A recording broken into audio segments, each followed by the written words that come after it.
It's exactly 2 days before the end of 2015. A very warm welcome to Newsroom. My name is Tumelo Mototwane. Well, stay with us as we broadcast live from our Auckland Park studios in Johannesburg, South Africa, to the rest of the African continent. We're also streaming live on YouTube with the entire show available on our YouTube channel. So if you happen to have missed the episode, you can always go to our YouTube channel and make sure you stay updated. But our question for the day focuses on you. We're asking you the question, is the king getting preferential treatment? Now, you do know that headlines topping, of course, all bulletins in the country today is the fact that, of course, King Dalindyebo has been trying to petition and extend his bail application, of course, prior to him handing him over to, of course, prison authorities after being convicted, of course, of certain crimes, which I'll let you know about a little bit later on. But for now, though, I just want to remind you that I'm also joined in by Mr. Kendall Mahamate, who'll be updating you on your sports and also weather update coming a little bit later on during our bulletin. But first things first, let's take a look at your news at the top of the hour.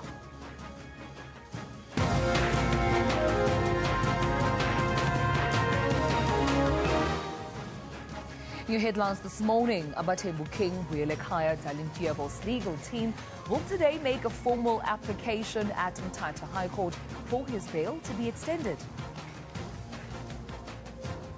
And more than 98% of matriculants writing examinations held by the Independent Examinations Board have passed. And this is the same number as last year. Over 10,000 full-time grade 12s wrote the exam. And of course, in the continent of Africa, voters in the Central African Republic are due to cast their ballots in a delayed presidential election. 30 candidates are vying to become president to replace the current interim leader, Catherine Samba-Panza. Well, that's the news we had for you this morning. Let's, of course, welcome Kendall Mahamate this morning. Good morning to you. Good morning, Tumelo. It's a very interesting morning once again. It's day 5 of the Proteas test. Yes, I know there's a lot of news going around about the King Dalindyebo, but on the sports front, it's about the Proteas. But let me greet our viewers as well and say good morning to you and welcome to Newsroom. This is what we've got for you in the sports today.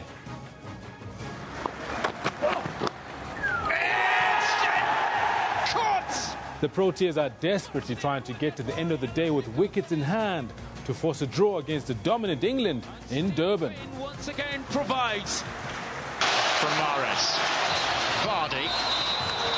And the whistle brings to a conclusion a hard-fought game. In the English Premier League, Leicester draw with Manchester City, making an emphatic statement of intent as they close the year in second place on the log.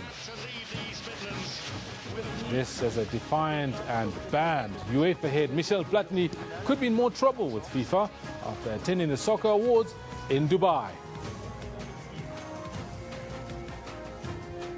And that, in a nutshell, is what we've got for you in terms of the sport. Back now to Dumet. Thank you so much, Kendall Mahamate. Well, right now, getting back to our news. More than 98% of matriculants who wrote exams through the Independent Examinations Board have passed, and the same figure as last year. Over 10,000 full-time grade 12s sat for the examinations, and despite an increase in the number of candidates, there has been a slight drop in the number of university exemption passes. The IEB is an independent assessment agency separate from state and provincial examination boards. And to our headline for today, Abatembu King Buelekhaya Dalindyebo's legal team will today make a formal application at Mthatha High Court for his bail to be extended. Just yesterday, the Justice Department dismissed the King's petition to have his case reopened. The King is expected to walk through the doors of Mthatha prison by this very afternoon to serve his 12-year prison sentence for arson, assault and kidnapping. Yesterday, he handed over a court order to the National Prosecuting Authority officials in Mthatha, and he says he has been granted an urgent court order to bring action against the state, the NPA, as well as the judge in his trial by a Gauteng court. The authenticity of this document will be tested in today's bail application. Justice Minister Michael Masuta says he could not find any new evidence in Dalindyebo's petition to have his case reopened. In the circumstances, I'm unable to find anything contained in the aforesaid petition which constitutes, quote, further evidence which has since become available, which materially affects his or her conviction, close quote, and therefore am obliged to dismiss this petition. Masuta has met with Dalindyebo's legal team over the details of the petition as a courtesy to the king and what he termed the interest of fairness and justice. The case has sparked huge public interest from several sectors of society. In 2009, the Eastern Cape High Court in Mthatha found Dalindyebo guilty of charges of arson, assault, defeating the ends of justice, culpable homicide and kidnapping. The charges related to the disciplining of his subjects in the early 90s for allegedly transgressing traditional law. 2 people died as a result. In an exclusive interview with the SABC, a visibly distraught Dalindyebo says the justice system has let him down. I am being treated like a boy, like someone who has no control and no value in the country, and I wish that things can be done the correct way. I am not happy with the manner in which the Constitutional Court judges spoke to me, and I wish that that kind of behavior can be looked at. He says all he was doing was fighting for his rights as a citizen. And for the latest, we have our SABC reporter in Mthatha, Zimkhitha Manqinana. Zimkhitha, very warm good morning to you. Welcome to Newsroom. Now, let's get clarity. Is the king going to hand himself over and ultimately serve his term in jail? Good morning, Tumelo, and welcome to the Mthatha High Court. From speaking to the king yesterday, he is adamant that he will not hand himself over to the correctional center here in Mthatha this afternoon, as expected by the NPA and the Justice Department. Even though, Tumelo, last week it was emphasized and put across to his lawyers that he needs to hand himself over today before the end of business day. His lawyers are busy formulating documents that they will submit in this court, Tumelo, for an urgent application for bail extension.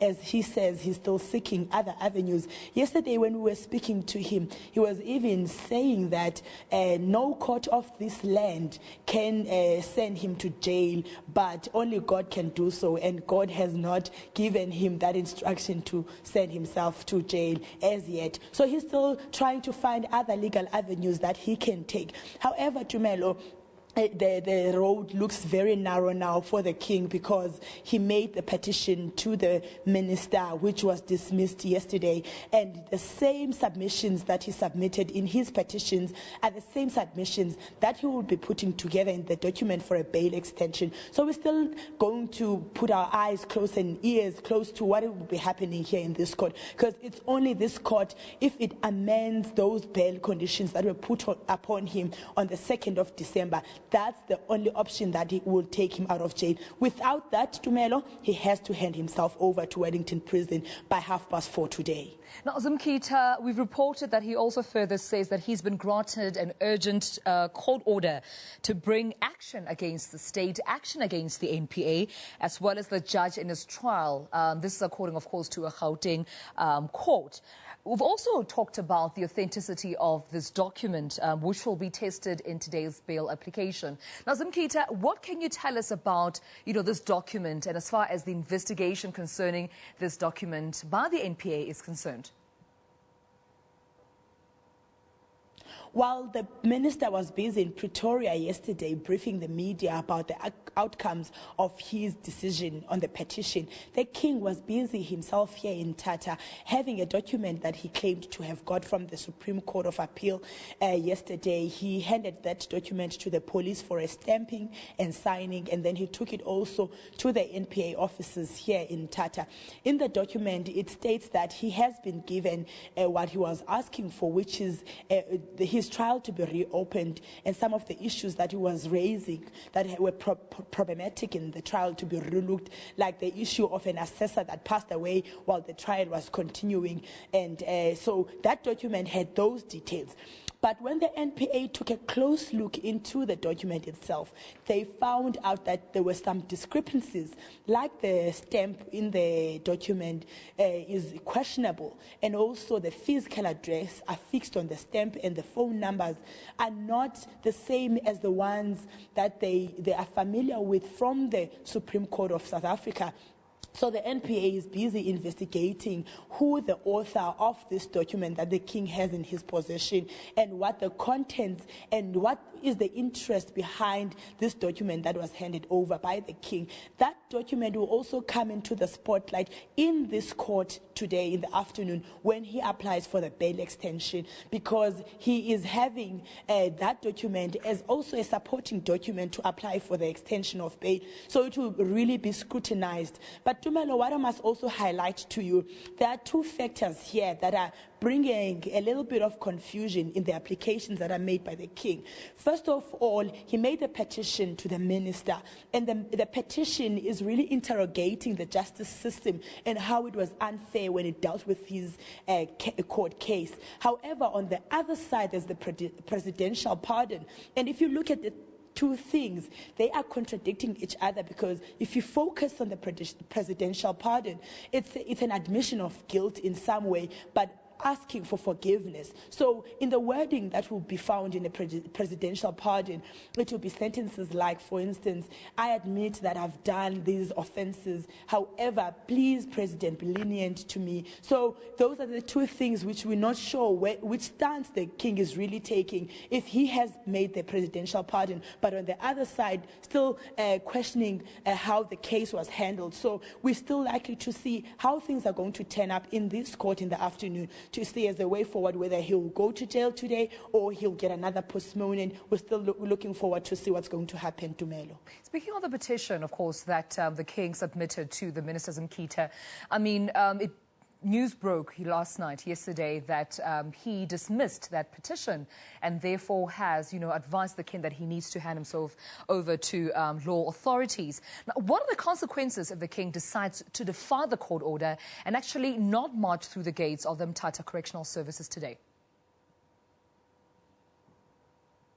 The Justice Department says a committal warrant will then have to be issued, and the king will have to be apprehended and brought by force to the correctional center if he fails to hand himself over before close of business day, unless a special arrangement, Tumelo, has been made by the king stating reasons why he cannot go and hand himself over at 4:30 today. Without the application in their possession saying, giving reasons why he cannot do so, without the alteration of his bail conditions, which was stipulated on the 2nd that he must hand himself over today. So he will have to be apprehended by police, because they know his physical address, they know where he is right now. So if he fails to hand himself over, we have been told that police will be sent to go and fetch him.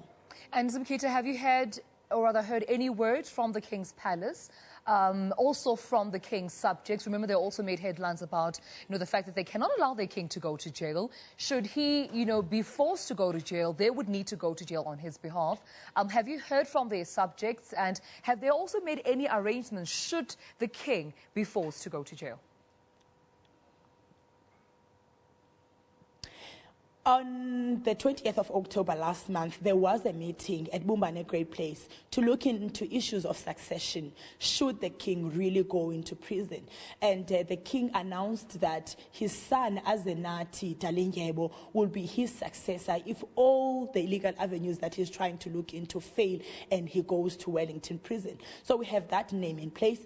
However, people who are opposing the king, the anti-king faction, were saying on their side that they will submit another name, which is not Azenati, because they're saying Azenati doesn't come from a wedlock that they approve as Abatembo nation. So there are those two issues. Last week, when the king was given extra days after the recalculation of the 14 days that he was given before he could submit himself, we saw a lot of people around his official residence at Nkululekweni, a lot of people and subjects of Abatembu excited, celebrating with the king. But I must say to you, after yesterday, after the announcement by the minister that his application, his petition has been dismissed, it was so quiet around the king's place. We did not see people going to sympathize with him. We did not even see the king himself. The last we saw of him was when he was handing the papers around town. He was willing to talk to us. He was excited, saying that he's got these papers that are giving his get out of jail card. But after the dismissal by the justice minister, a different mood was censored around his house, as it was quiet and no people were moving around. So at this stage, we have not spoken to him, and it's only through his lawyers that we are able to contact and get information of how things are going. And we know that they are working around the clock to prepare a document to get the king out of jail by extending that bail in the afternoon in this court that we're standing from now. All right, Mkita Manglina, our SABC reporter. Thank you so much for that update. Of course, Mkita is our SABC reporter at the Mthatha court, of course, updating us on the Abatembu King Buelekhaya Dalindyebo's conviction today. And of course, today's the day that he's expected to hand himself over to prison authorities. However, he has come out saying that he will not hand himself over. He has written a petition to the Minister of Justice, Minister Masuta, whom, of course, has rejected and dismissed that petition. Also, presidential pardon that he's written to the president, of course, which were a bit, just ironic. And as Mkita mentioned, that they didn't make sense, as two documents were saying two different things. However, the NPA will be investigating discrepancies found in some of those documents. They mentions of a stamp not matching, physical addresses not matching. Those are just news coming in, of course, of King Buelekhaya. Let's take a look at your comments, however, though. What are you saying on social media? You can tweet at SABC Newsroom and tell us what you think about the king going to jail. Do you think that he's getting a preferential treatment? Well, Yolanda Tseba tweets, for how long will the king keep extending his bail? Hashtag curious, hashtag Dalindyebo. All right, comments they're coming through. We have one from Tusi Litebele, who tweets, South Africa is a republic whose head of state is elected by law. All tribal categories are subservient to that principle. Hashtag Dalindyebo. Strong comments there. Coming in there, we have another one from Tipa Pedi Rampo, who tweets, Dalindyebo is forgetting one thing. He is also a subject to our constitution. He did mention that no law has a right to take a king to jail. We'll have to see if he hands himself over or not, of course, today. Well, Brendan Pitsang has also tweeted, we all have rights, but we can't get away with violating and infringing on others' rights while exercising our own rights. Hashtag Dalindyebo. Well, those were the comments coming in, but let's move on now to other news. President Jacob Zuma has urged the youth to acquire scarce skills which will guarantee them employment. President Zuma was speaking at his annual Children and Youth Christmas party held at Nkandla in the northern KwaZulu-Natal. South Africa is facing an increasing high unemployment rate and shortage of scarce skills. Bursary recipients proudly spoke of their academic achievements, and parents say the foundation gives their children a chance to change their lives and that of their families. All children from destitute families were handed gifts and food parcels. The JZ Foundation currently supports over 24,000 school learners and over 5,000 tertiary students. And voters in the Central African Republic are due to cast their ballots in a delayed presidential election. Well, 30 candidates are vying to become president to replace the current interim leader, who's Catherine Samba-Panza. The election is aimed at restoring democratic rule in a divided country gripped by years of violence in which thousands have died. Well, the elections in the CAR have already been postponed 4 times already because of problems with security and planning.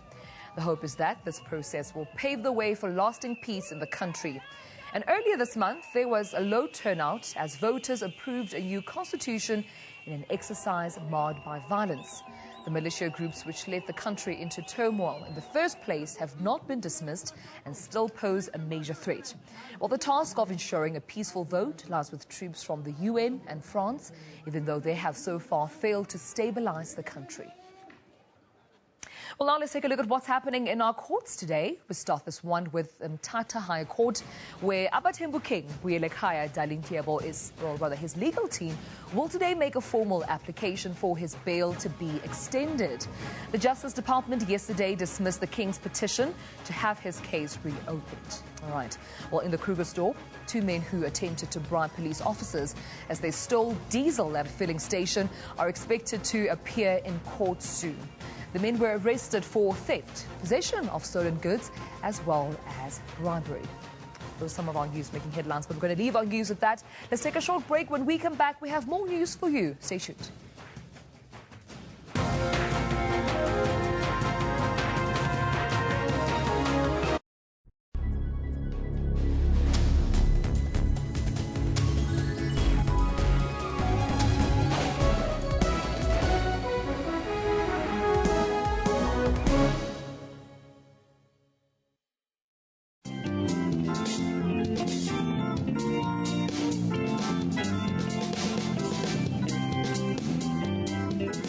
Vera Ephraim defied family and traditions to follow her dream.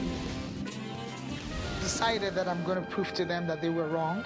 The first breakthrough came in when she was studying and touring in Europe.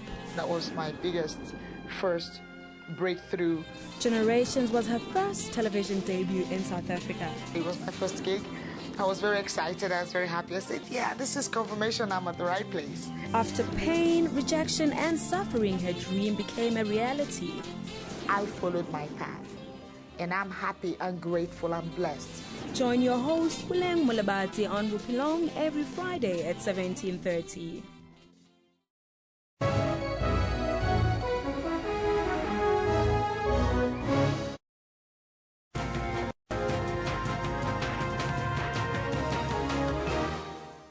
Welcome back to Newsroom right here on SABC News. Well, the Johannesburg MMC for Public Safety, Sello Lamau, has urged residents to be alert when using fireworks during the New Year celebrations.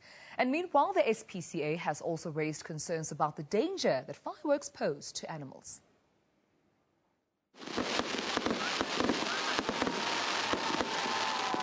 Colorful displays of fireworks to welcome in the new year. But for animals, they bring confusion, anxiety and fear, causing them to flee from their homes.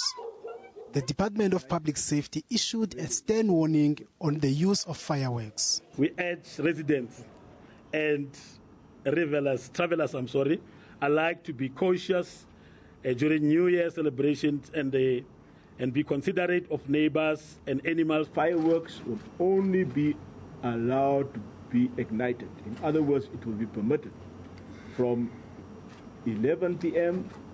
to 1 a.m. on New Year's Eve. On New Year's Day, fireworks will be permitted from 7 p.m. to 10 p.m. The SPCA has raised a concern about the high number of stray animals during the New Year celebrations. Especially for New Year's Eve. They must be able to monitor the pets, supervise it, make sure it can't get out. And ideally, we want them to bring the animal inside the house. Some residents say they will obey the bylaws. At the time, it's around 12 o'clock exactly, and 1 o'clock we have to cut it out. I know that the fireworks are dangerous, especially to animals. The Public Safety Department and JMPD says they are committed to preventing reckless and dangerous use of fireworks. Lutando Masana, SABC News, Johannesburg.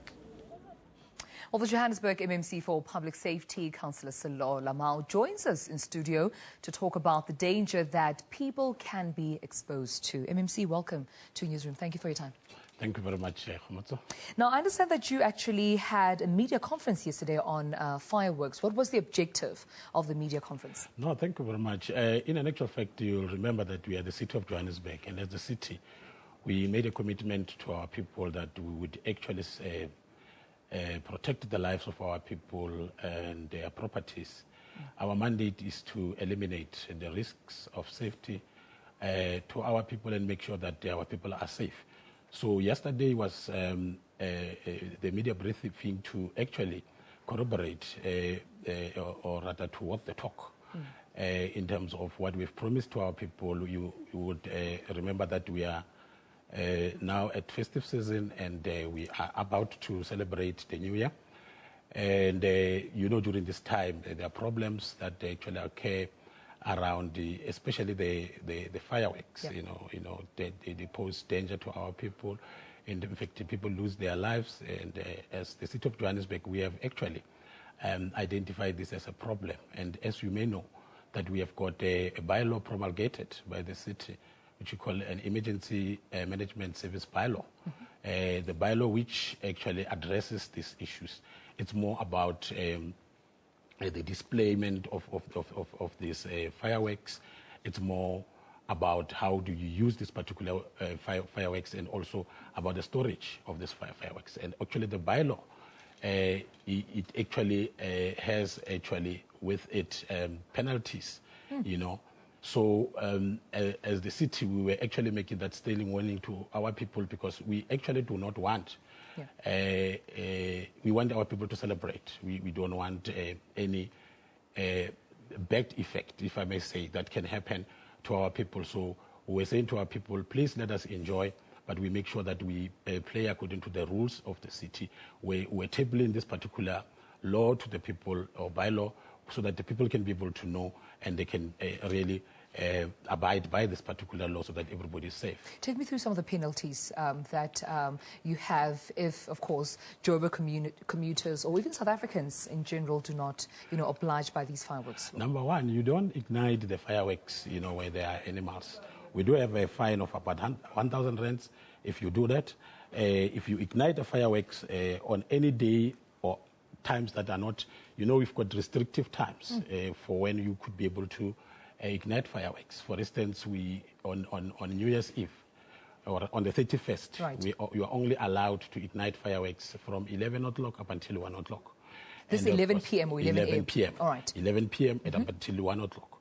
And on New Year's Day, it could only be from 7 o'clock to about 10 and 11 o'clock. Yeah. So those are the times, and we want people to stick to that particular time. But also some of the things that we are looking at is you do not permit minors, the kids. I was about to say that, because young children always have fireworks during the day. They're always playing with them unattended. We are expecting, especially our adult people, to be responsible, to not allow kids to actually ignite fireworks, because they are very dangerous, and as you may know. So there are also penalties. We can fine you around 500 rands if we find you to have actually committed that particular error of allowing a child, to ignite the fireworks.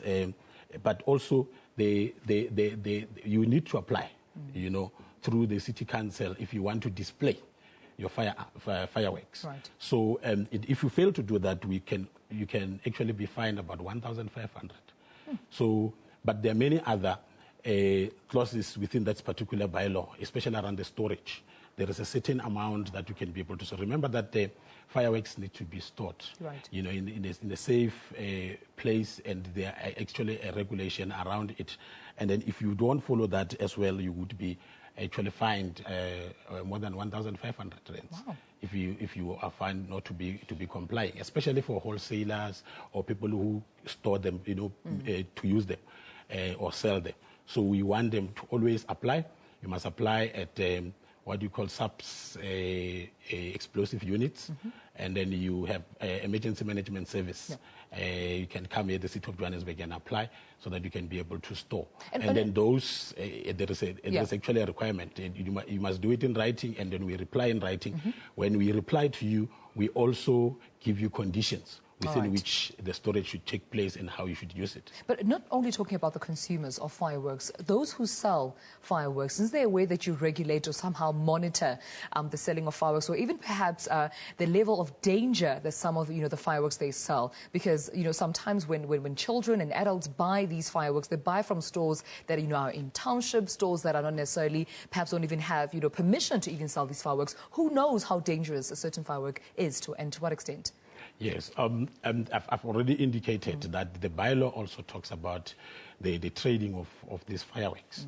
And it is important that the stores, know this particular law, so that they are able to Because what we're looking at is these particular stores, especially those who are licensed, they need to take through our communities in terms of when the people come and buy this fireworks, they need to be taken through in terms of how to use them in those fireworks and what are the dangers. All these things that I'm actually explaining here should be done by this particular stores. Hence, we are not allowing any street trading because, obviously, people will just sit in the street and sell to anybody, and, there is no process of, helping these people how to use them.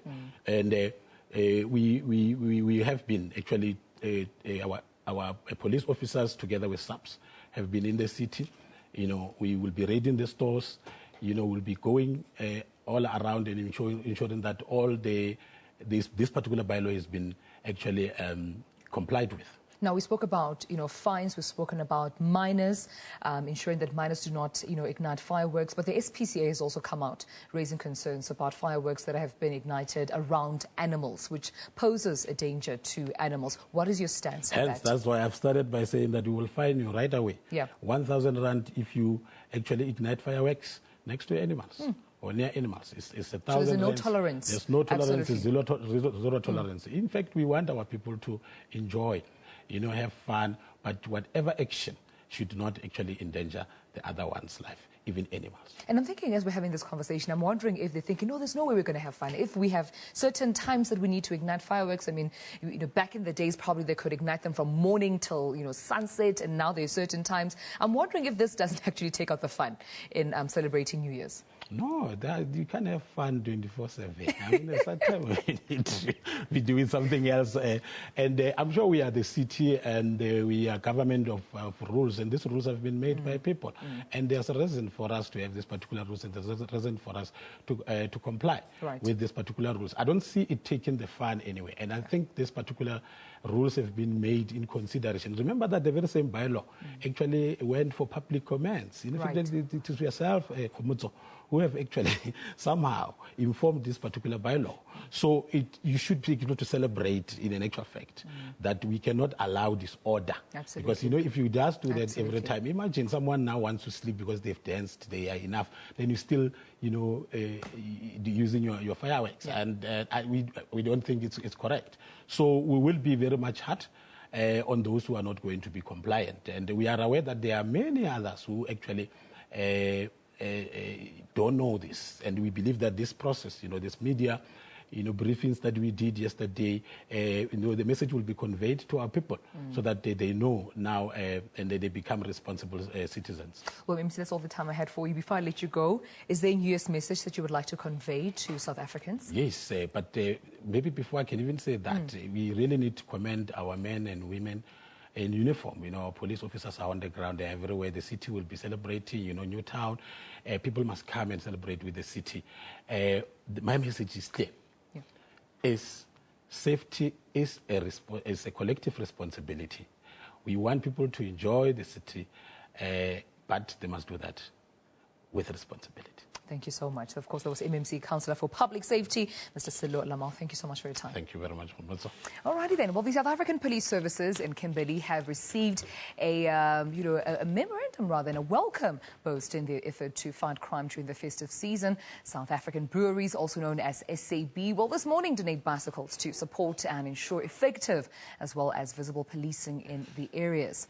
Khalishiwe and nearby areas like Rodepan have been experiencing an increase in criminal incidents, mainly among the youth under the influence of alcohol.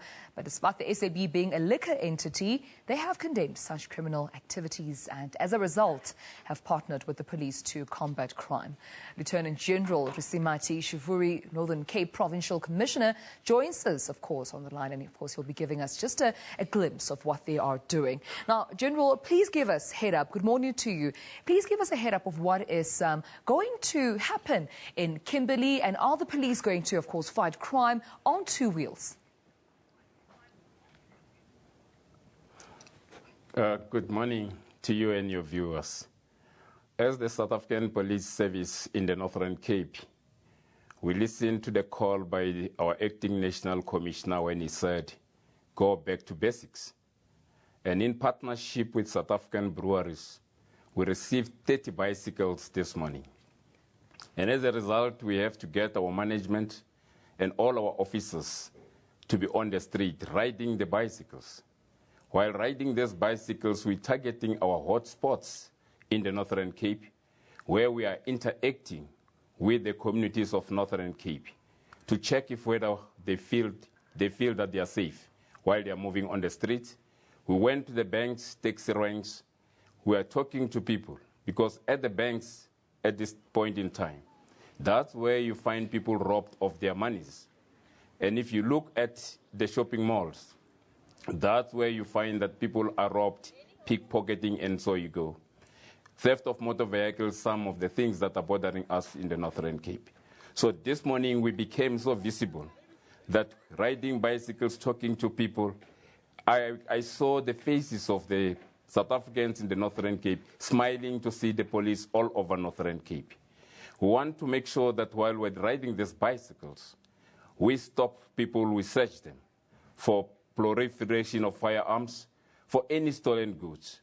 We're going to make sure that we visit the taverns, we visit the pubs.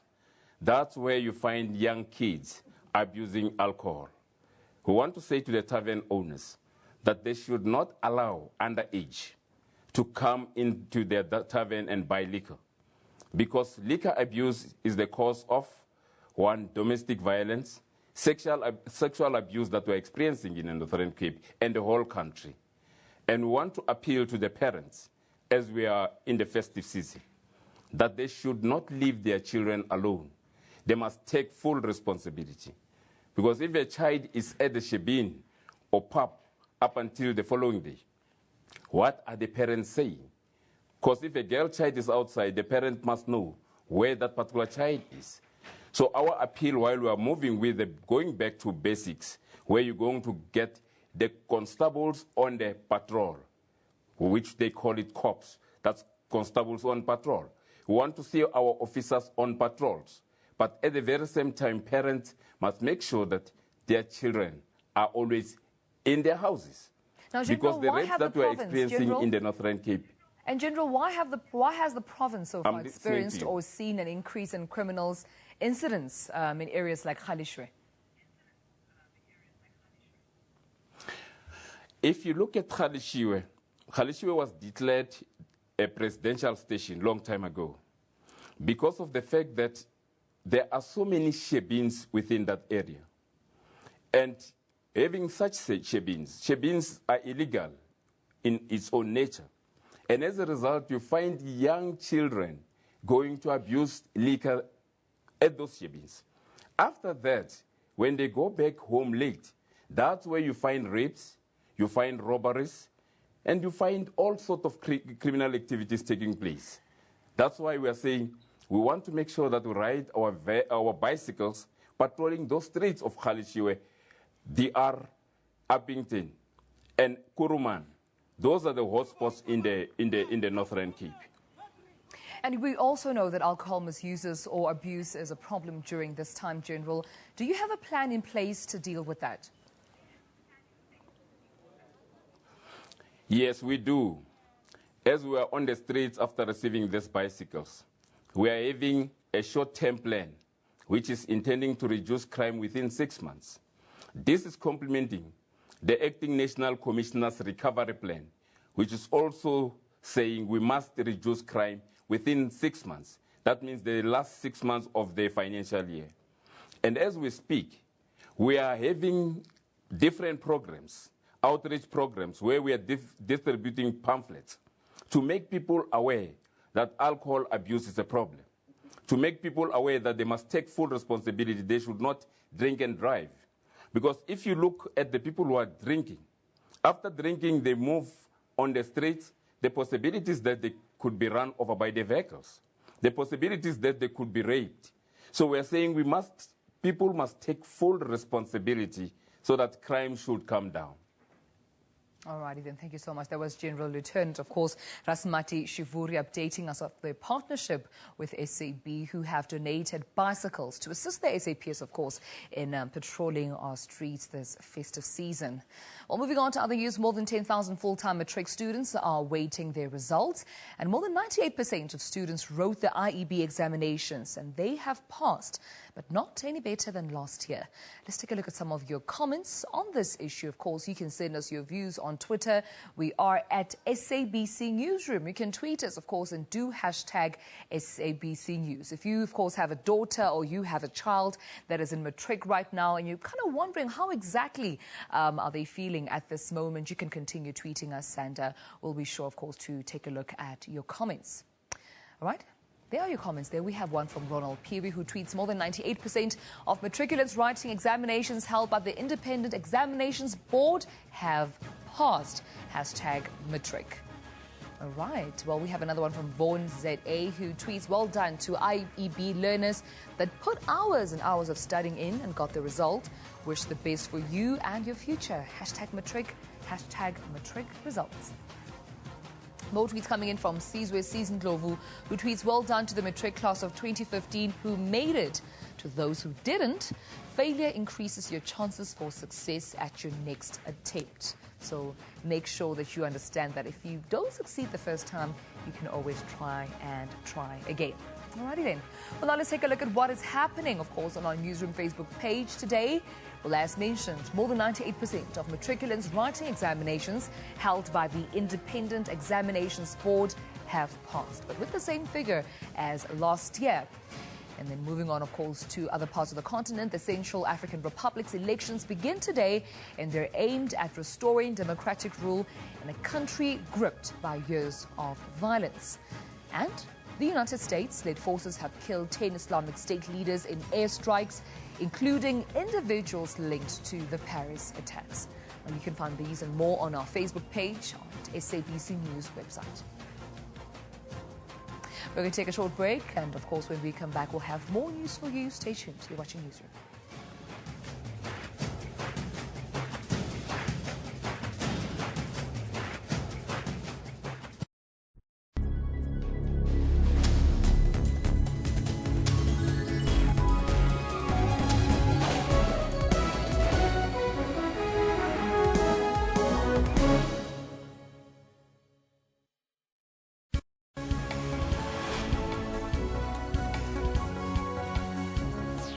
News Today takes an in-depth look on news locally, continentally, and globally. We bring the world to your home. We cover all economy news extensively to keep you informed.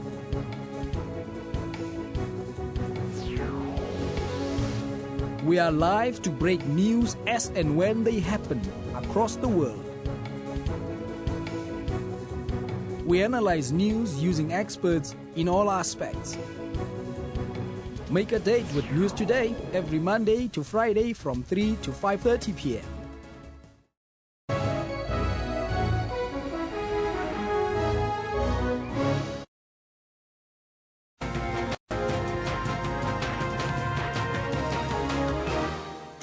Welcome back to Newsroom right here on SABC News. Well, residents of Polokwane in the Limpopo province are likely to enter the new year in darkness. The power utility, namely Eskom, says that some parts of Polokwane in Limpopo have outages during peak hours as the Petersburg substation experiences overloading. The affected areas are Seshego, Molechi and Ramatlala. Well, Eskom spokesperson Mr. Dikhabane Rampedi is urging the residents to reduce their electricity usage and to assist them in this regard.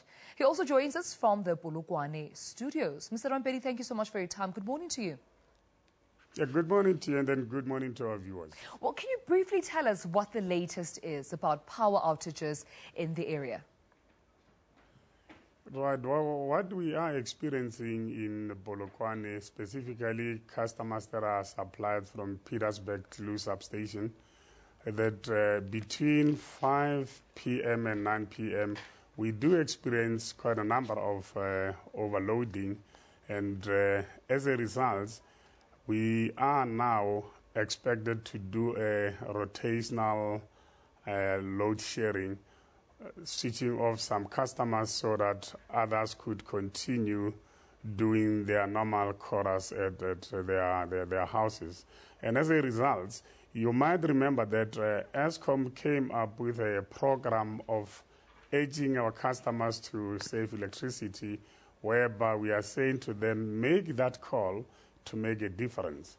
And as Limpopo operating unit, we are also urging our customers that are supplied from the substation mentioned that between those hours that I've just mentioned, if they can just switch all unnecessary electrical appliances like your geysers, because you don't need them at that time, as well as some lights that we really don't use. That would assist us as an organization to make sure that they do have a reliable, continuous supply of electricity. Mr. Rampedi, what steps have you then taken as Eskom to alleviate this problem? This challenge has been going on for the past 3 years, and I would like to appreciate that most of our customers are really making that call to assist us to reduce that. As we are now busy building a new substation, Nobel substation, which we are contemplating to complete it around about June, July 2016, which would resolve the challenge that we are facing. Most of our customers are really assisting us in terms of making the call. Hence, we are now urging them to ensure that between those hours mentioned, they do assist us in terms of switching off all non-essential electrical appliances to avoid the load rotation. And how did you manage to crack down on members of a prepaid, electricity syndicate who were allegedly enriching themselves with old vending machines? Limpopo operating unit, we are the first that has actually made a mark in terms of ensuring that customers that are stealing electricity, we call them ghost vending. We were the first province or the first operating unit in Eskom that actually managed to ensure that those that are doing these illegal activities are arrested. As we speak, we do have those that were already convicted, and then there are quite a number of them that are still out on bail. And the strategy that we actually employed in Limpopo operating unit is now being implemented nationally, which shows you that Limpopo has got a very good leadership people. And with the support of the new leadership of Eskom that has just been appointed, especially our group chief executive, he has actually assisted us to make sure that we continue ensuring that those that are doing illegal activities are being arrested, brought to book. And I should also compliment especially the NPA for assisting us in terms of trying to address this challenge. I usually say to most of our viewers that when you steal from Eskom, you are stealing from yourself. When we speak of the oxygen of any economy is electricity. So we are making a call to all our customers in South Africa to say, please report illegal electricity connections, illegal electricity vending. By doing that, you'll be making the country to attract investment. Remember, with a good quality and reliable quality of electricity, investment would be flowing into our country. And lastly, before we let you go, Mr. Rampedi, those, of course, mostly affected by this are Limpopo, particularly Polokwane residents. And I'm sure they're wondering where they are, that how long would they need to wait before the situation can get back to normal? Can you give us some sort of a time frame, a schedule, especially because it's New Year's Eve now? Everybody wants to make sure that, their stoves are working, their lights are working, businesses need to be booming for the new year. Can you give us time frames, please, as to when the situation can get back to normal? It's simple. We need their assistance. If they can just switch off unnecessary electrical appliances between 5 p.m. and 9 p.m., we won't experience that. As already mentioned, we are busy constructing a new substation called Nobel. It's just next to the Nobel Hospital, which we are ensuring that by June, July 2016, that substation will be energized. And then obviously this challenge would be a thing of the past. All right, thank you so much. That was Mr. Dikgabane Rampedi, who's the Eskom spokesperson, joining us in our Polokwane studios. Thank you so much for your time. Well, moving on now, as you know, the United Kingdom has been facing severe storms over the last few weeks. Residents with flood-hit villages in northern England have been urged to flee their homes. And Northern Ireland is experiencing electricity faults as well, and 2 inbound flights had to be diverted due to the bad weather conditions. We're now going to take a look at some of the tweets, of course, on this coming through, which you can also tweet us on SABC Newsroom and hashtag SABC News.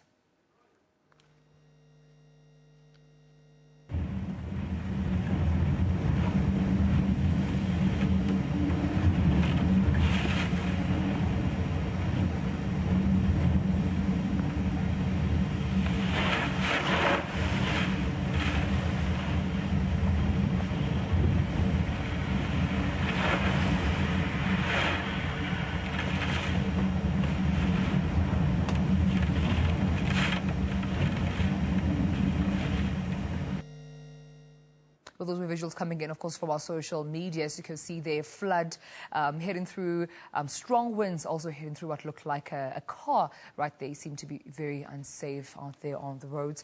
But we're going to leave on news at that. We're also going to just take a look at some of your text coming through on social media. Tweets there coming in from Stefan, who tweets, unbelievable amount of service water out of the roads, of course, this morning. Take care, people. Hashtag Storm Frank. The tweet there below is from Gary Ogilvie, who tweets, hold on to your shoes this morning. Storm Frank is out in force. Seems like Storm Frank, of course, is taking over those streets, and people are coming in just sending all their guidelines and just their warnings against Storm Frank on social media. Tweet us at SABC Newsroom and hashtag SABC News. Well, I'll leave our news at that. Azudakazi Duwane is standing by with your latest in weather, hoping that South Africa is not in the same detriment.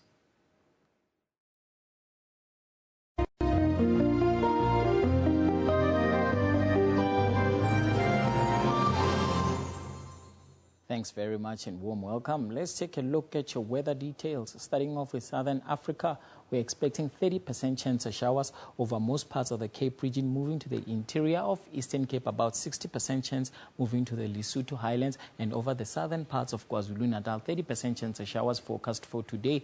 Over the southern parts of Mozambique, we're still expecting 30% chance of those showers, and over the interior of Namibia. Over Botswana, just partly cloudy, no rain forecast over those regions for today. Tomorrow, we're still expecting similar conditions, 30% chance of showers over the southern parts of South Africa, covering mostly the Cape region, about 60 over DR and surrounding areas. Over the northern parts, partly cloudy, no rain forecast over those regions for tomorrow. And over the southern parts of Mozambique, you can see isolated thunder showers along the coastal regions to the far southern parts. Over Botswana and Zimbabwe, it will be partly cloudy, no rain expected over those regions, and 30 to 60 over Namibia. Temperatures are expected to remain very hot over the interior, with the maximum of 36 over Pretoria. Very isolated and very low chances of rainfall expected today over these regions. Moving to the northern parts of Gauteng, we're expecting partly cloudy skies and no rain. Over the southern parts, partly cloudy with isolated thunder showers, but it will be partly cloudy over Cape Town with a maximum of 35 degrees for today. Pietermaritzburg at a maximum of 29 degrees. Over the central interior, we're still seeing 30 to 60% chance of thunder showers over these regions. Otherwise, partly cloudy and partly cloudy moving to the northern parts. No rainfall is expected over the northern parts for today and tomorrow. We're still seeing 30 to 60% chance of thunder showers over the central interior. But Kampala will just be partly cloudy, no rain expected over those regions. Temperatures for today will reach a maximum of 26 over Kampala with sunny skies, 37 over Juba with sunny skies, but drizzle over Brazzaville. Kinshasa will reach a maximum of 34 degrees. Towards the eastern parts, we're seeing Mogadishu partly cloudy with a maximum of 31 and 22 over Addis Ababa. Towards the Middle East, we're seeing 30% chance of showers over the central interior, with Mika covered by 30% chance of those rainfall. Riyadh will be partly cloudy with low chances of rain, and Cairo as well. Otherwise, it will be partly cloudy to clear skies over most parts. And tomorrow, we're still seeing partly cloudy skies over Cairo with 30% chance of showers, and Damascus as well. But if you will be in Baghdad, you can expect partly cloudy to clear skies over those regions. And temperatures today will reach a maximum of 12 over Baghdad, 15 over Damascus with partly cloudy skies. And if you will be in Benghazi, a maximum of 17 is forecast, and 17 again over Tripoli. Mika reaching a maximum of 31 and 23 over Sana'a. Over the western parts, we're still seeing low chances of rainfall over these regions, but it will be partly cloudy over most parts. That's all from the weather desk. Ndawiyando.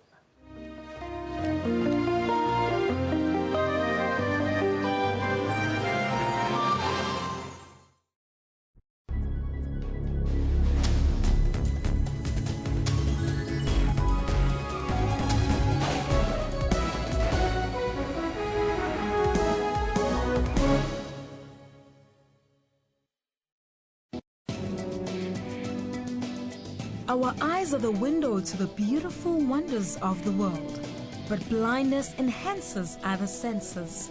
Technology has made living with blindness easy. If you look at the side here, it's got like grooves in there. Yeah. So the first one after when it comes together will be at 20 Rand, 50 Rand.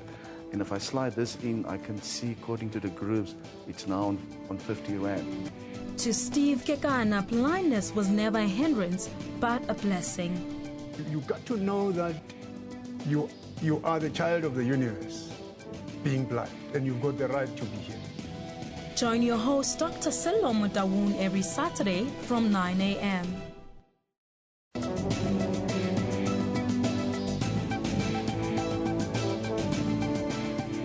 It is important for everyone to know food safety practices and make sure that their food is prepared safely from farm to the plate.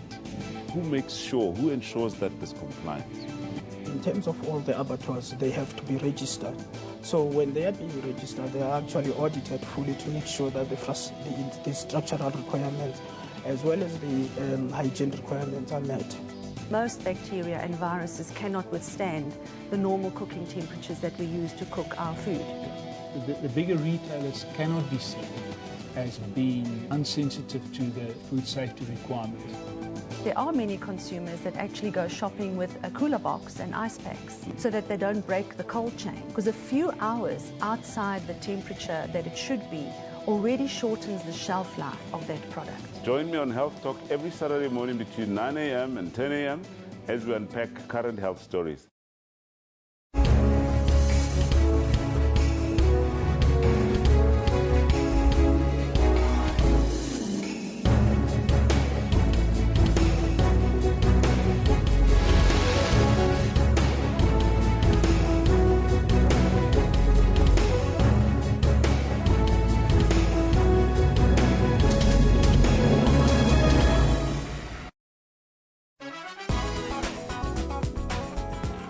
The son of Africa, Trevor Noah, is leaving America in stitches. I never dreamed that I would one day have, well, two things really. An indoor toilet and a job as host of The Daily Show. We are the first to bring you the latest films around the globe. Dear white people, the minimum requirement of black friends needed to not seem racist has just been raised to 2. Cobhams Asako is a gifted blind musician, a master of soothing notes from the piano. And I love to sit behind the piano. You know, that also helps me find inspiration. Join Refulo Mulwa every Friday for that 1-hour weekly dose of art and entertainment news at 9 p.m. on Trends.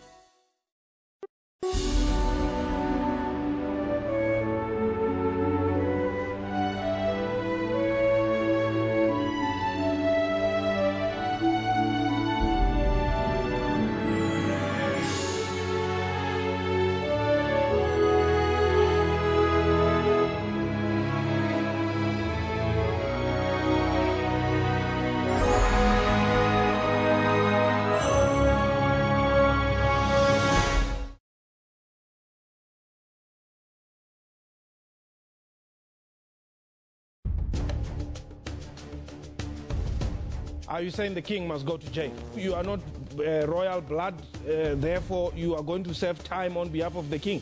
Where does the public protector stand on this matter? Are you with the marches, for the marches, against the march?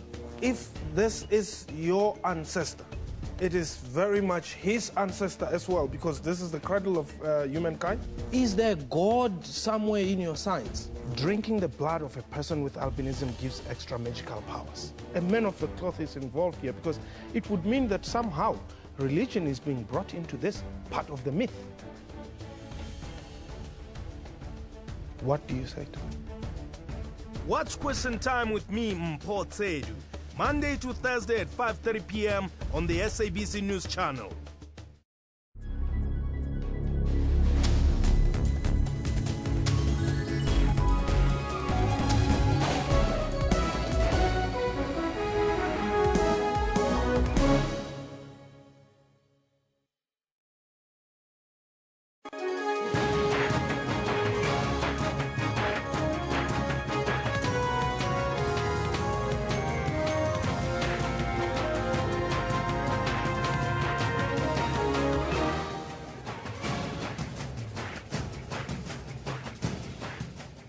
Welcome back to Newsroom right here on SABC News, exactly 2 days before the end of 2015. A very warm welcome. My name is Tumelo Mototwane, and we're broadcasting live from our Auckland Park studios in Johannesburg, South Africa, to the rest of the African continent. But not only that, we're also streaming live on YouTube, with the entire show available on our YouTube channel.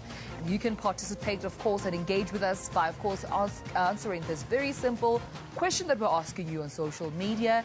Can the Proteas make a comeback and win this test? Now, our sports anchor, Mr. Kendall Mahamati, will be joining us a little bit later just to give us a preview of what we can expect on that and more sports news. But for now, let's take a look at your news making headlines.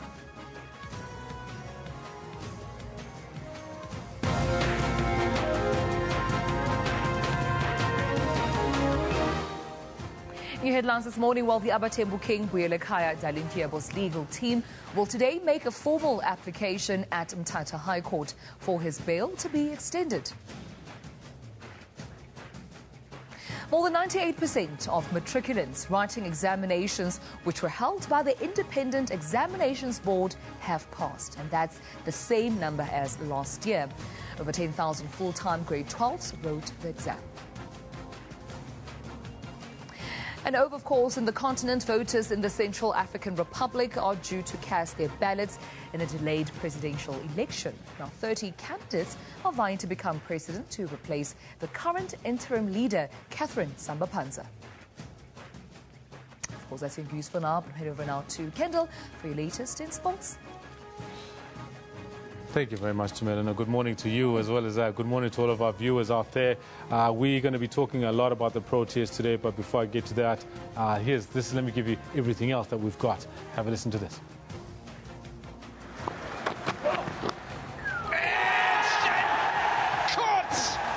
Now, the Proteas are desperately trying to get to the end of the day with wickets in hand to force a draw against the dominant England in Durban.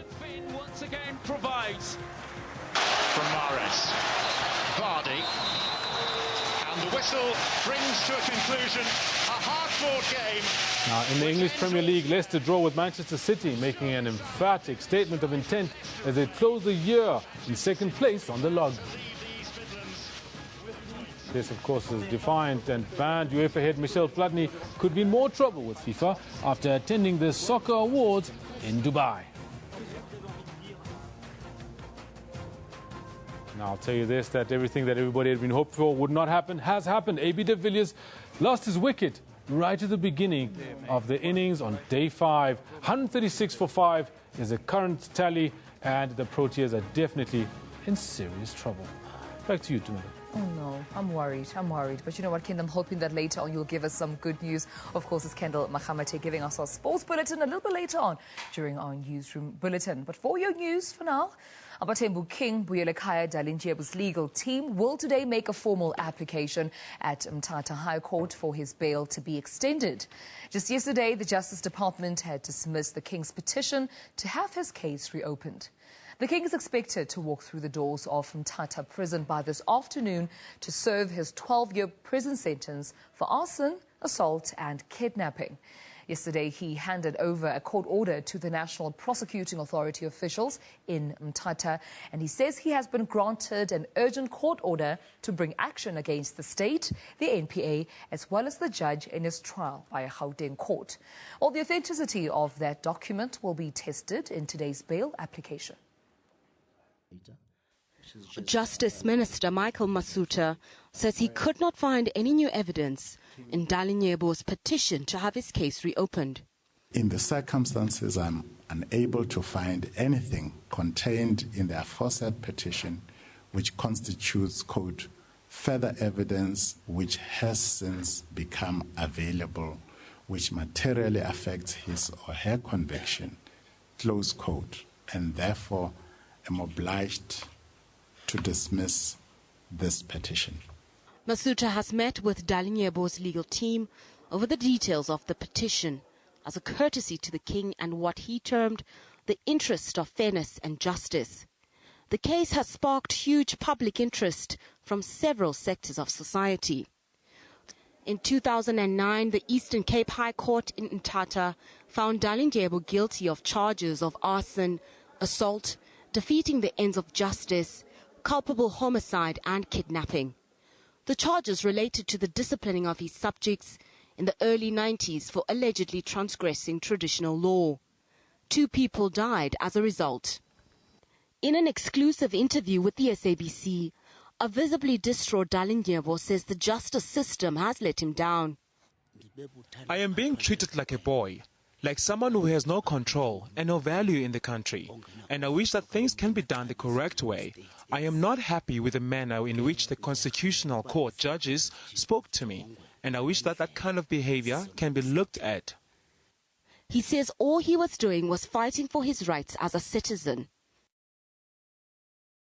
While King Dalindyebo spoke exclusively to SABC News, let's have a look at that conversation. I'm applying for my rights. There are rights as a citizen. There are rights as a king.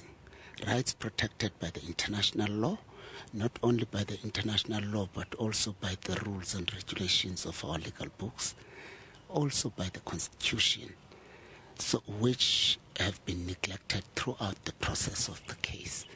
This is now what I'm pursuing, trying to reverse the judgment of all the courts and trying to reverse the activities of the prosecutional authorities.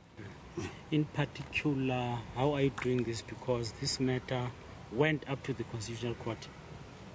As we speak, we are facing higher stages than the Constitutional Court, such as the Minister's Office through a petition.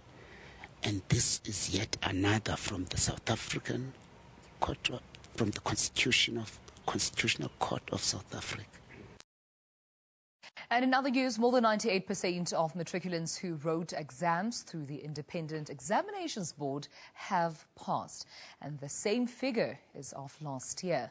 Over 10,000 full-time grade 12s sat for the exams, but despite an increase in the number of candidates, there has been a slight drop in the number of university exemption passes. The IEB is an independent assessment agency, separate from state and provincial examination boards. Alrighty then. Well, of course, we're going to move on to other news now, of course, where the Johannesburg MMC for Public Safety, Sello Lamau, has urged residents to be alert when using fireworks during the New Year's celebrations. He joined us earlier right here on Newsroom in studio, and this is what he had to say. We made a commitment to our people that we would actually protect the lives of our people and their properties. Our mandate is to eliminate the risks of safety to our people and make sure that our people are safe. So yesterday was the media briefing to actually corroborate or rather to walk the talk in terms of what we've promised to our people. You would remember that we are now at festive season and we are about to celebrate the New Year. And, you know, during this time, there are problems that actually occur around especially the fireworks. Yeah. They pose danger to our people, and in fact, people lose their lives. And as the city of Johannesburg, we have actually identified this as a problem. And as you may know, that we have got a bylaw promulgated by the city, which we call an emergency management service bylaw. The bylaw which actually addresses these issues. It's more about the displayment of these fireworks. It's more about how do you use this particular fireworks, and also about the storage of these fireworks. And actually the bylaw, it actually has actually with it penalties, So as the city, we were actually making that stating warning to our people, because we actually do not want, we want our people to celebrate. We don't want any bad effect, if I may say, that can happen to our people. So we're saying to our people, please let us enjoy, but we make sure that we play according to the rules of the city. We're tabling this particular law to the people, or bylaw, so that the people can be able to know, and they can really abide by this particular law, so that everybody is safe. And due to the El Nino weather effect, South Africa has been experiencing a drought. Water shortages and even cuts are becoming common. And due to drought, the KwaZulu-Natal province has been declared a natural disaster area. Now, in this response to this, the province came up with an innovative way to convert seawater into normal drinking water in some parts.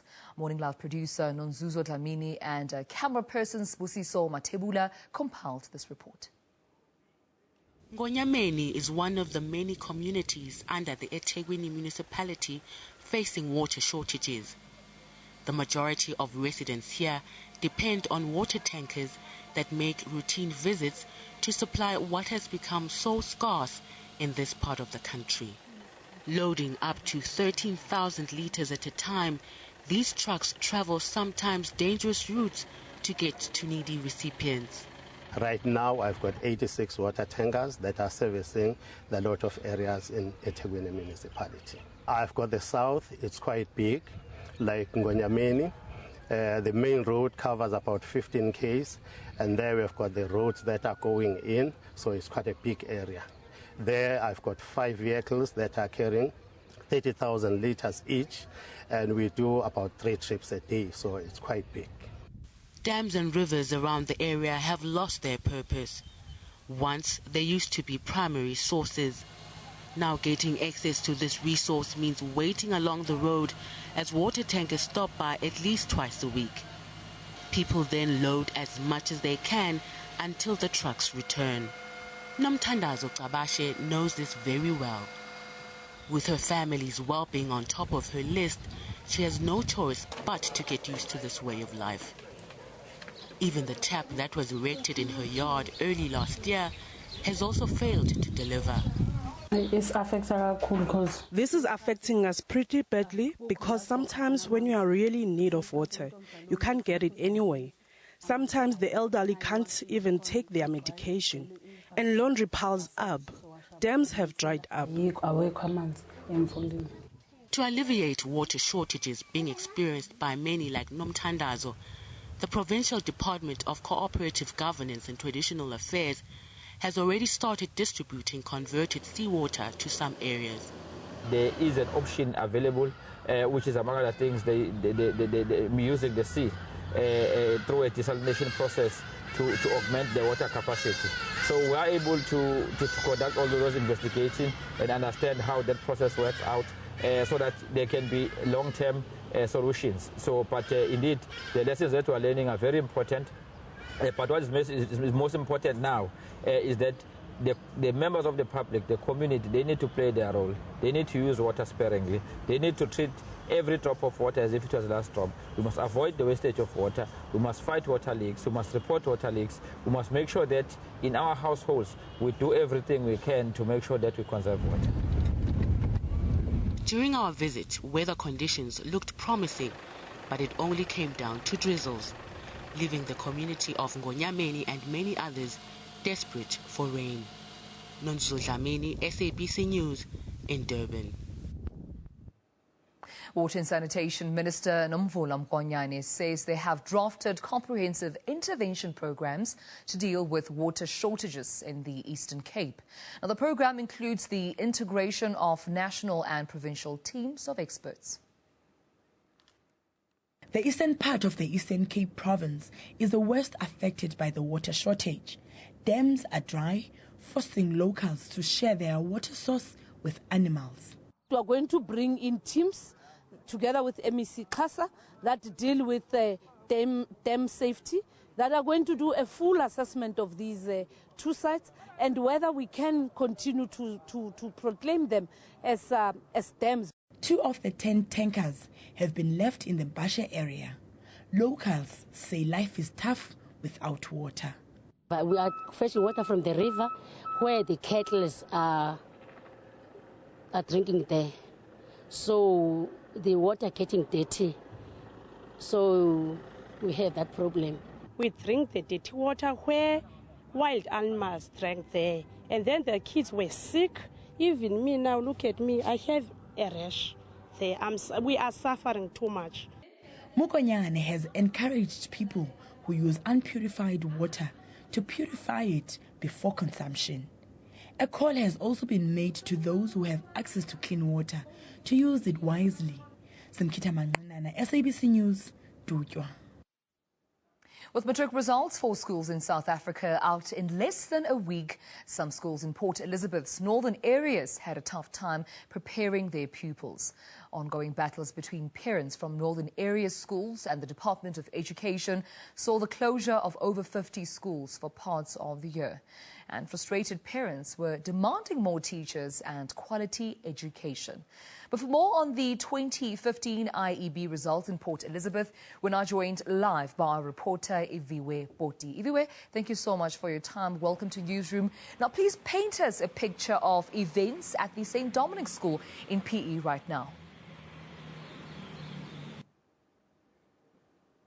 Come to the Nelson Mandela Bay Metro. We were earlier at the St. Dominic's Priory School, which, said they will release their results to their matriculants tomorrow, early tomorrow at about 10 o'clock. Right now, we are outside St. George's College, one of the few private schools that we have within the Nelson Mandela Bay Metro. You will remember that within the province, we have 14 private schools, and about 500 pupils took to their final examinations between October and November. Earlier on, we did have the opportunity, to speak to some of the pupils that came to St. George's to pick up their examination results. They were very ecstatic, very excited. They've done really, really well. There's an overall percentage of about 98%. Principals are also very satisfied with the results that they've come out with. So many.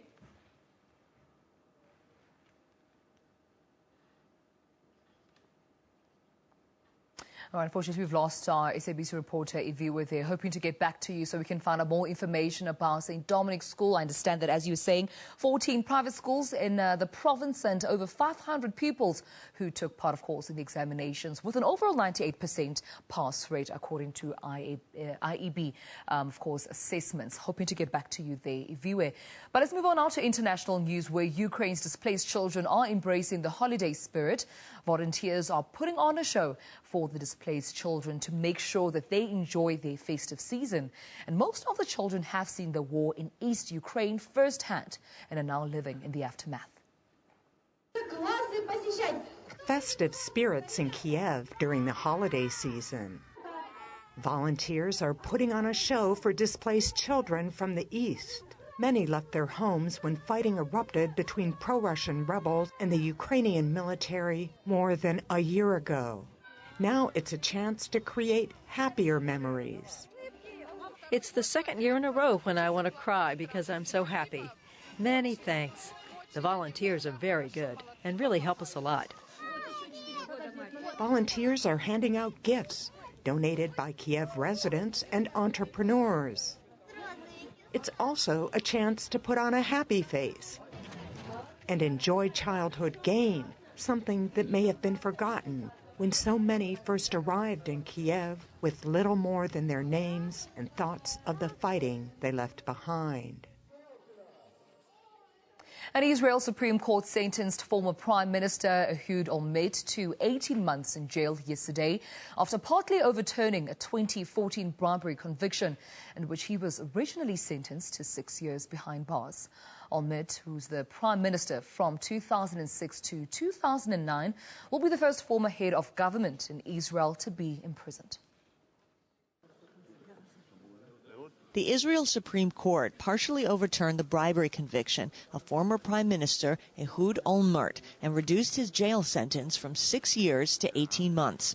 Olmert was found guilty of 2 counts of bribery in 2014 for allegedly accepting 2 sums of money from developers of an apartment complex. The Supreme Court said it had not been proven beyond a reasonable doubt that Olmert had taken the larger sum of money, but it did uphold his conviction on accepting the smaller amount. After the ruling, Olmert said he felt vindicated. A large weight has been lifted from my heart when the Supreme Court decided to acquit me of the main charge in the Holy Land affair. Olmert will begin serving his term next February and will become the country's first head of government to be imprisoned.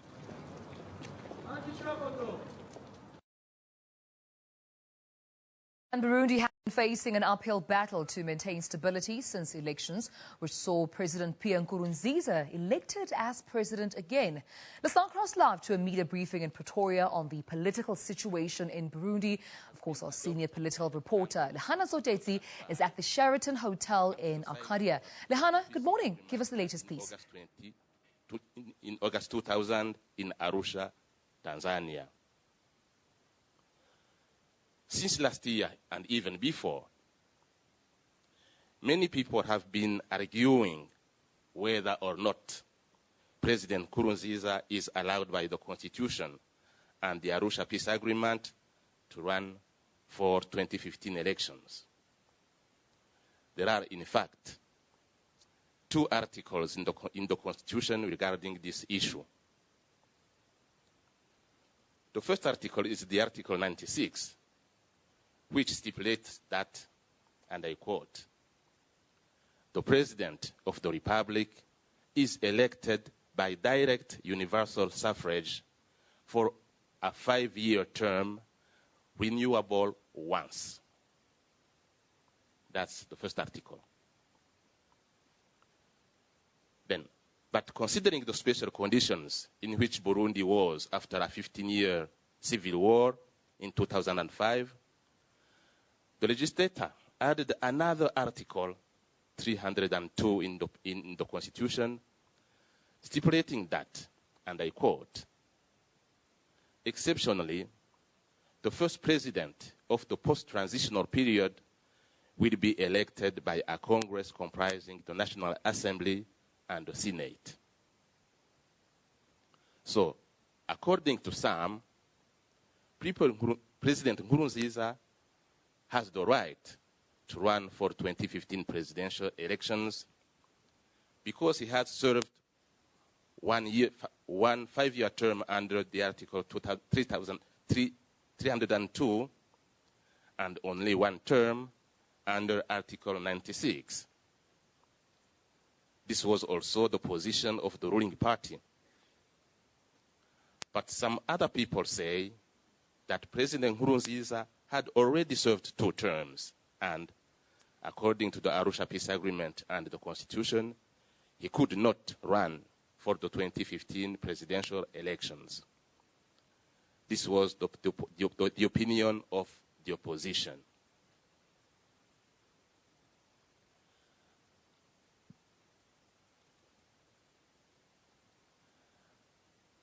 The electoral law stipulates that if someone considers that a presidential candidate has not the right to run, he takes the issue to the Constitutional Court, which will give the final ruling. And on the 25th April 2015, the ruling party in Burundi, the CNDD-FDD, nominated His Excellency Pierre Nkurunziza as its candidate for the 2015 presidential elections. And 1 week later, the Constitutional Court ruled that His Excellency Pierre Nkurunziza has the right to run for these elections. So, the opposition being defeated on the legal battlefield, it started violent demonstrations, which were localized in a few sub-cities of the capital city of Bujumbura, burning tires in the streets, setting alight private and public vehicles, launching grenades in public places, killing people at night, and disrupting the normal activities in those sub-cities. Furthermore, they were confronting the police with stones, firearms, and grenades. Alrighty then, of course, that was the live visuals coming in from the Sheraton Hotel in Pretoria, where, of course, a media conference is taking place at this moment on the current situation, of course, on Burundi. As you know, of course, Burundi has their peace talks hosted in Uganda by Ugandan President Yoweri Museveni. Alrighty then, let's move on to other news. The Central African Republic is hosting their long-awaited presidential elections today, following 2 postponements this year. 30 candidates are participating in the polls. And earlier this month, citizens cast their vote in a referendum for a new constitution that would limit future presidents at 2 5-year terms in office. A presidential runoff, if necessary, will be held on the 31st of January next year. But joining us from our Durban studios is African political economist, goes by the name of Israel Mkhize. Israel, welcome to Newsroom. Now, both local and international communities are hoping that this elections will end with constant conflict in the country. Is this a high expectation? Yes, this is the expectation, Tumela and the viewers. You have 4 important periods of CAR. 1880, the founding and the demarcation of the state, 1960, the independence, 75, and also 2003. Within all these 4 periods, what you picked up is that the Central African Republic has survived, one-party state has survived, coups has survived military dictatorship, and has never enjoyed, if you will, a smooth democratic succession from one president to the next. Even before Panza Samba was taken to lead the transition, which would lead to the current election era, you see that there was an uprising that ousted the former leader of the state. So there is a very solid interest from the local and international community on these elections. Israel, take me through, of course, the 30 candidates that are vying to be the next president, of course, and take over for Ms. Catherine Samba Panza. Who can we expect to take, of course, the win? Well, of the 30 candidates, there is obviously 3 candidates who are expected to show us, to come up with a strong showing. One is from the Muslim so-called Seleka backing, if you will. But obviously there's been a cry, the referendum ruled it out, but there's been a cry, there's been an envy that even the current sitting interim facilitator, Samba, should have stood. Having looked at her credentials, I mean, she's a lawyer, she's been a city mayor, and she's French educated, and you know the very deep entrenchment of French into that country. So of the 30, at least 3 that are hopefully to be getting into a fierce contest, so to speak. But the other interest is their understanding of the central regional political dynamics, looking at how Central African Republic as a country is landlocked. Within around 6 countries, they have to understand the politics of South Sudan, the politics of Sudan, the politics of Congo, the politics of Cameroon. So I think also on the question of their economic understanding, because if you look 2003 to 2006, there's been kind of a sharp decline in terms of economic growth because of the problems of security. So whichever candidate that's going to be voted, we are thinking that it's going to be mainly driven by those interests. You look at America, I mean, the trading partners with Central African Republic, you have your Holland, you've got your France, and you've got intra-African states. So I think the candidates really will be seen who has a bit of an understanding of those socio-political dynamic and political economies, and how strong is their relation in terms of interacting with those countries. Now, Israel, of course, one of the main issues in the nation is the divide between Christians and Muslims. And I want to know from you if you think that the results of the election will fuel the already unstable relationship, between those two groups, namely the Christians and the Muslims, of course. Well, it's a very dynamic situation, Tumela, I must say, because there has been a decline, as we do some studies, of ethnic divides within some countries, but there has been a sharp rise on religious divides. I mean, even if you look at the politics of the Middle East and other regions of this world, and you look at the sect or the quarter of the Muslim-oriented group in the Central African Republic, you see that the minority is Muslim, and however, they were able to make a showing militarily and take over power in the past 4 years. And the Christian are the majority. However, I think the economic questions would rather drive more of these elections than the question of ethnicity, because as we are aware that the country is about 5 million population, and about 10% of that 5 million lives in the capital city. So you see that there's a population density towards the capital city, and people, regardless of their religious orientation, are somehow looking for those warmer economic zones within the country. So we are hoping, because if it were really to be purely on the basis of Muslim or Christian lines, hard lines, obviously the Christian-oriented group would take the day of elections, but obviously the economy questions, the economic quest, I think, is the one that's more interesting.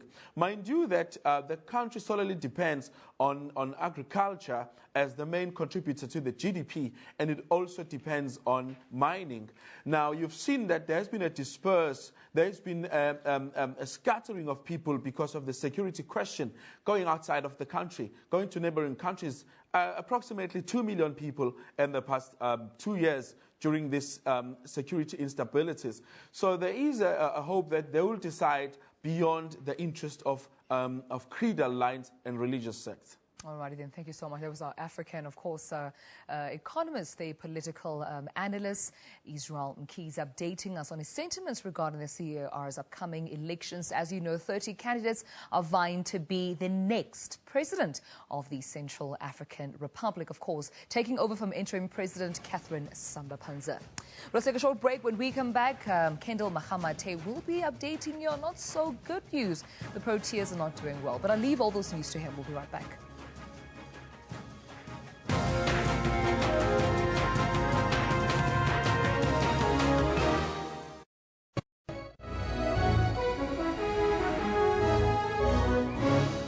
Get all the latest news from the SABC's online news services on our website. Breaking news and in-depth coverage of everything from business, sports to politics and lifestyle. Catch the top news clips and watch live streaming of major news events on the SABC News YouTube channel whenever. Stay connected on the SABC News Facebook page and have your say on news that matters to you. And for the latest headlines and live updates from our reporters, follow us on Twitter.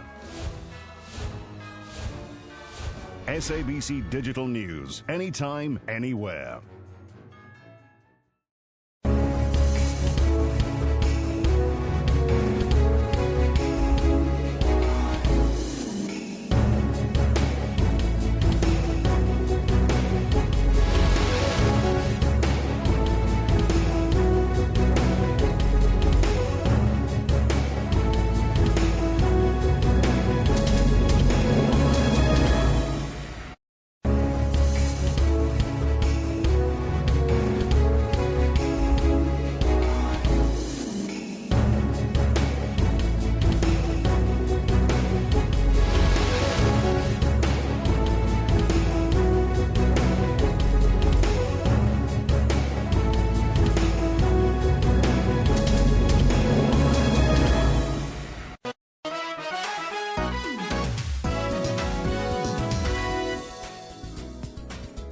Your World makes it its business every evening to round up the leading local stories and international news to keep you informed all the time. Make a date with Your World every evening for all the news headlines around the world to keep you abreast with knowledge. Catch Your World for headlines across the world every Monday to Friday from 9 p.m., then Saturday and Sunday from 7 p.m.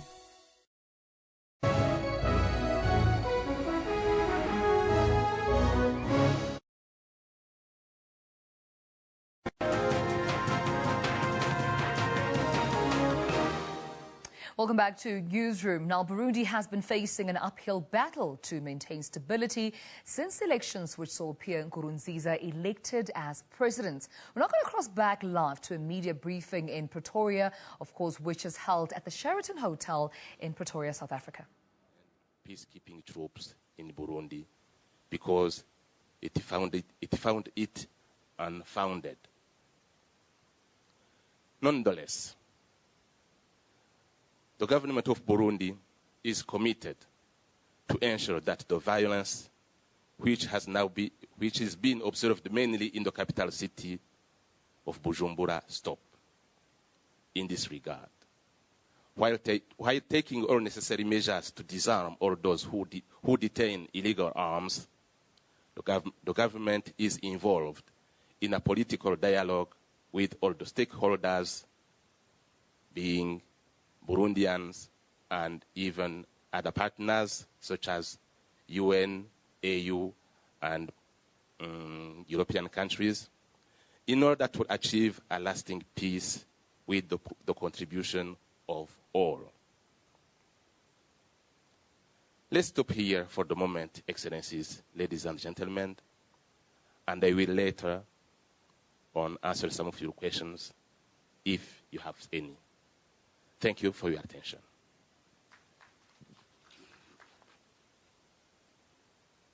Thank you for your patience, Excellencies, distinguished guests.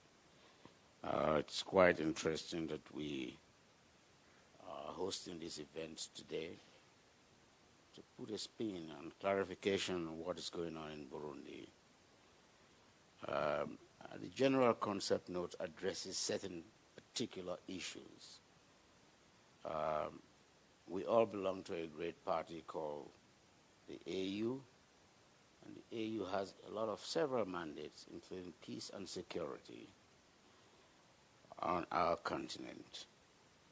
To this end, the AU proposed on December 17, 2015, for a rethink and resurgence and relook at the possibility of the Peace and Security Council taking a decision to instate 5,000 peacekeeping troops to Burundi. The deployment of the AU troops will definitely need consent from the government of Burundi, Great Lakes region in particular, before it could be effective in such a way that it does not incur human disaster.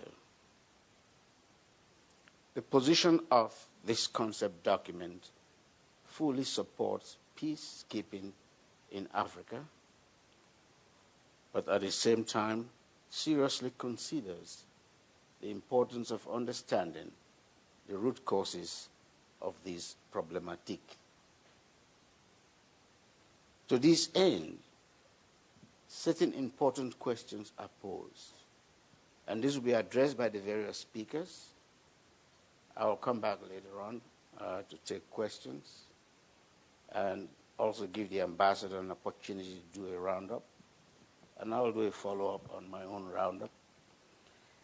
But the essence here is not an AU peacekeeping attack. The essence of this gathering is to look at viable means of addressing this quagmire that we have. And I've always argued quite consistently that African nations and great nations of the free world have a choice to run a presidential system or a choice to run a federal system or a confederation. The choice is up to the people of such countries. And to that end, we try to pose in a very understanding manner the following questions. Does Burundi's current political problem require a military intervention as the only way or ways of means to resolving the problem? Do we need military intervention to address Burundi's problem? Question 2. What may have motivated the Peace and Security Council of the AU to take the decision to deploy a peacekeeping force? Without mentioning names, we saw what happened in Rwanda, a stalled approach which led to the massacre and genocide of its people. But as the ambassador has said, and I took that note personally, there is no potential at this time for such genocidal activities to occur in Rwanda. These are issues you all must talk about. Question 3. Was there any data that the AU had in terms of basing its decision for deployment? Maybe there are a lot of intelligence that they have where we don't know.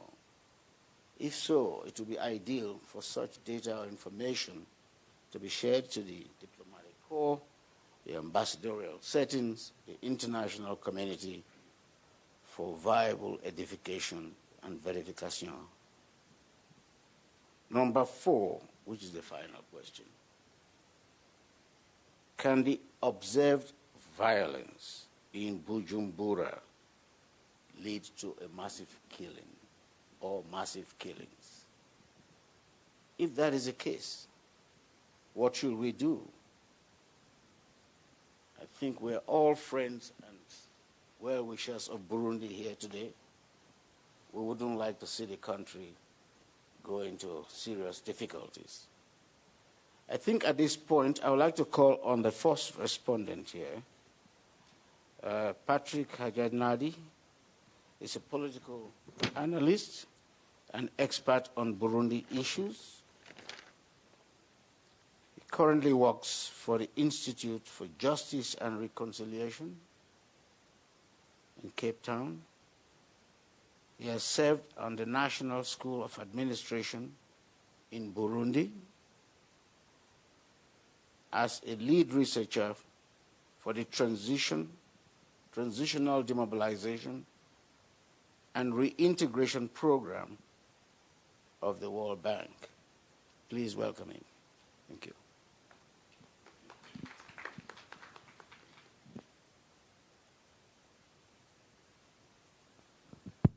Thank you so much.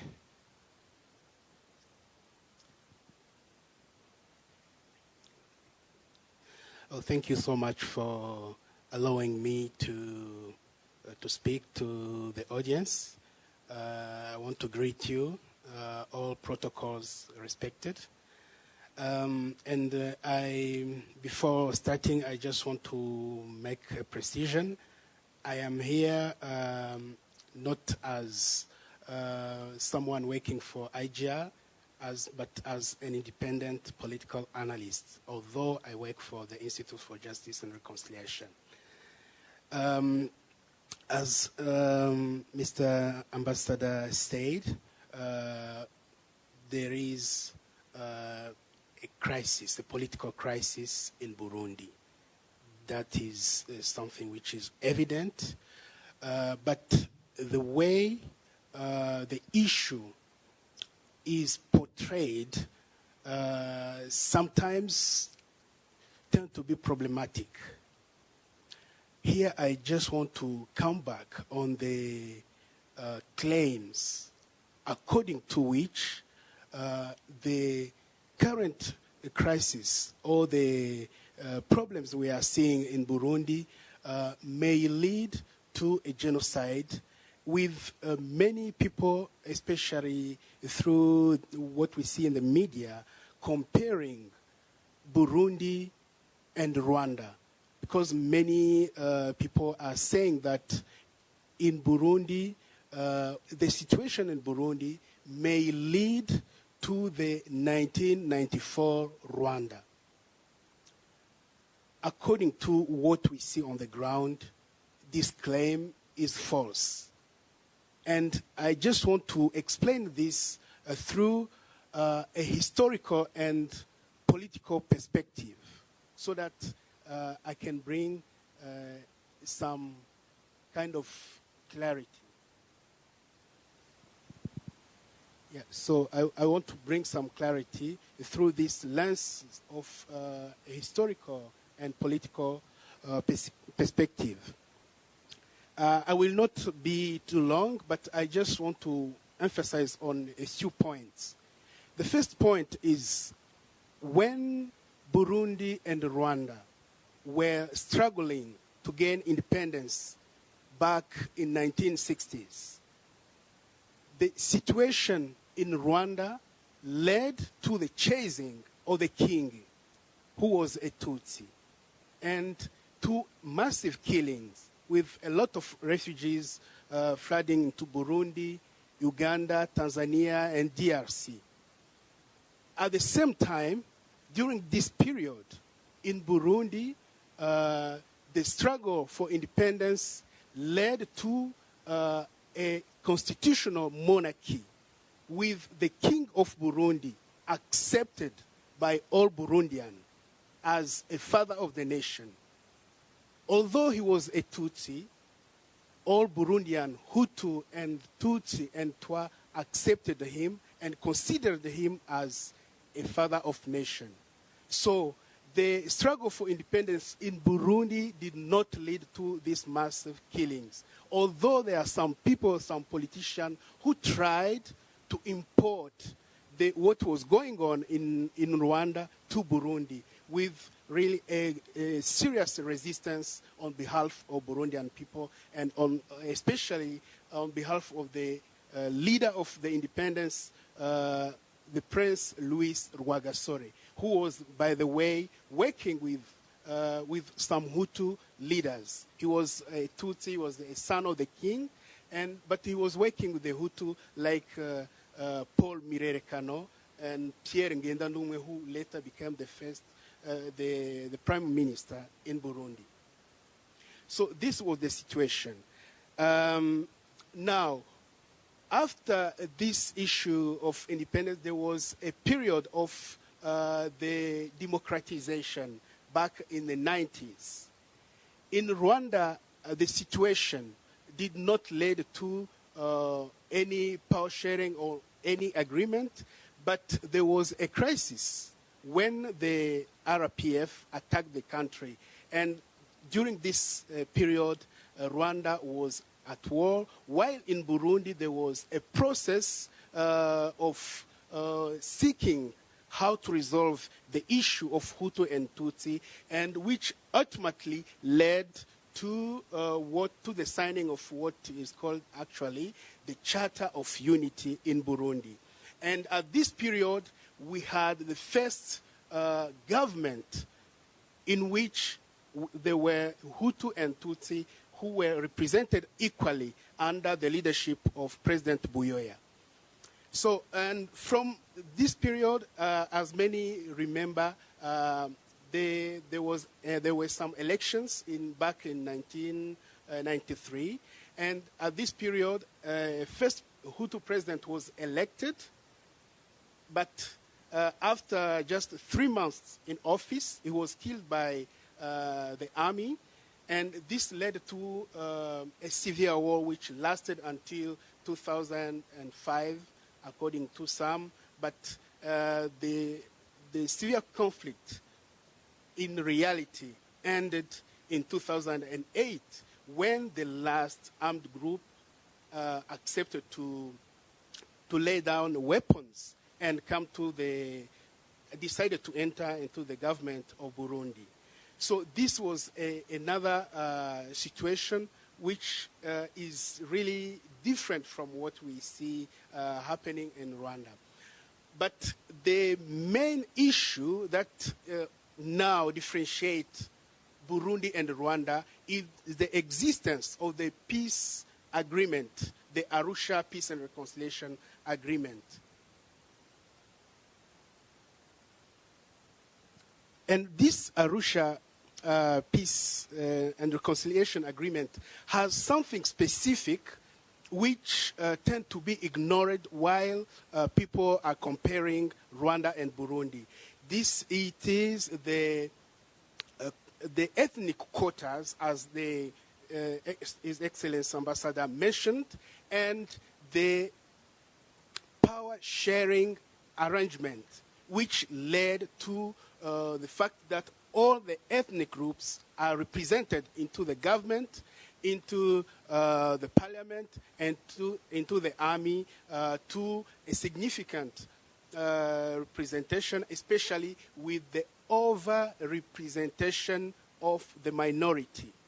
So in this particular case, the minority has been overrepresented in order to prevent genocide. If you follow how the process of Arusha has been carried out, you'll find out that these measures have been taken specifically to make sure that in Burundi there will be no genocide. And until now, as the ambassador mentioned, the government which is in place has been respecting all the quotas. Hutu and Tutsi are represented to the same quotas in the government and in the parliament, and the army is still also represent all the ethnic groups. So the question now is, in this situation, is it possible that a genocide can occur? How can it be possible that the Hutu and Tutsi can come together and organize a genocide, especially when you take the example of the army or the police? It looks as if this is not possible. And so the question is, what is happening actually? The reality on the ground is that the true problem we see in Burundi is a struggle for power.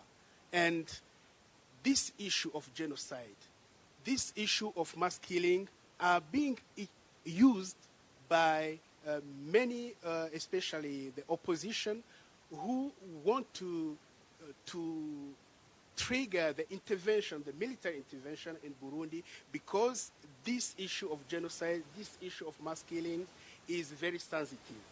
But when you are in Burundi, you go up country, you'll see that the population is not willing to give into this issue of violence.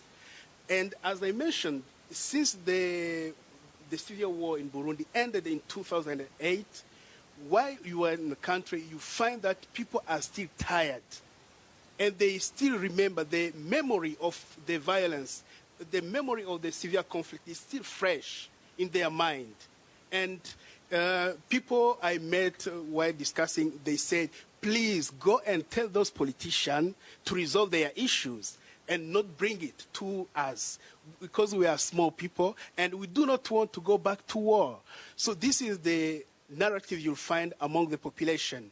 While the situation among the political leadership is different, the way things are interpreted are different, the civil population is really willing to be engaged in a peace process, not to get involved into violence. And the population, Tutsi and Hutu alike, have been resisting any calling, any inciting to getting into violence in Burundi. So this is what we are seeing actually. And in such a situation, it is really very difficult to think that genocide can happen or any mass killing can happen in the country.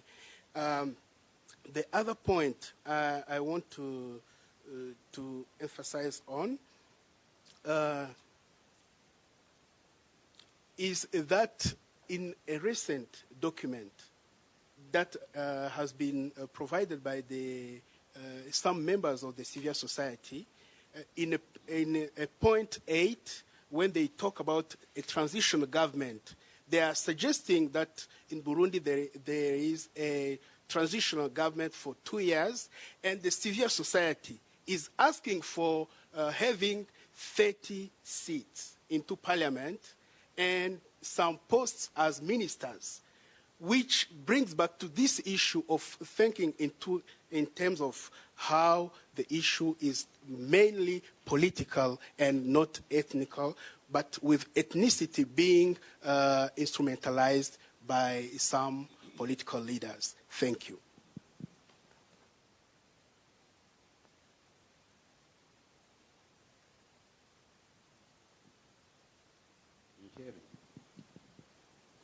Can you hear me? We're trying as much as we can to keep to stipulated time to allow the audience and distinguished panel and guests to bring forth questions that might throw further light on this situation. Thank you, Patrick, very much for a brief historiography and political analysis on Burundi. Second speaker here is Ambassador Willie Lapo, who has served as South Africa's ambassador to the United States, Washington, D.C., since 2007.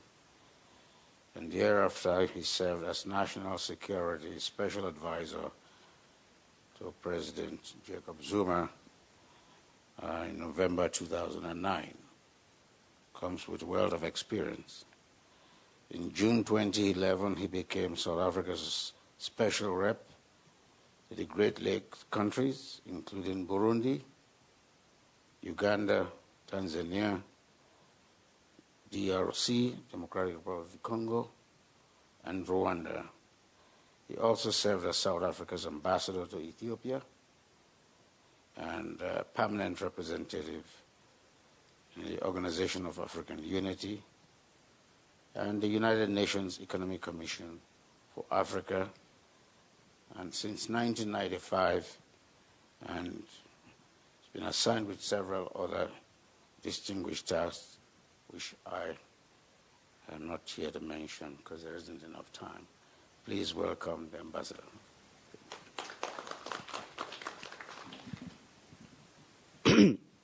Thank you very much, Program Director.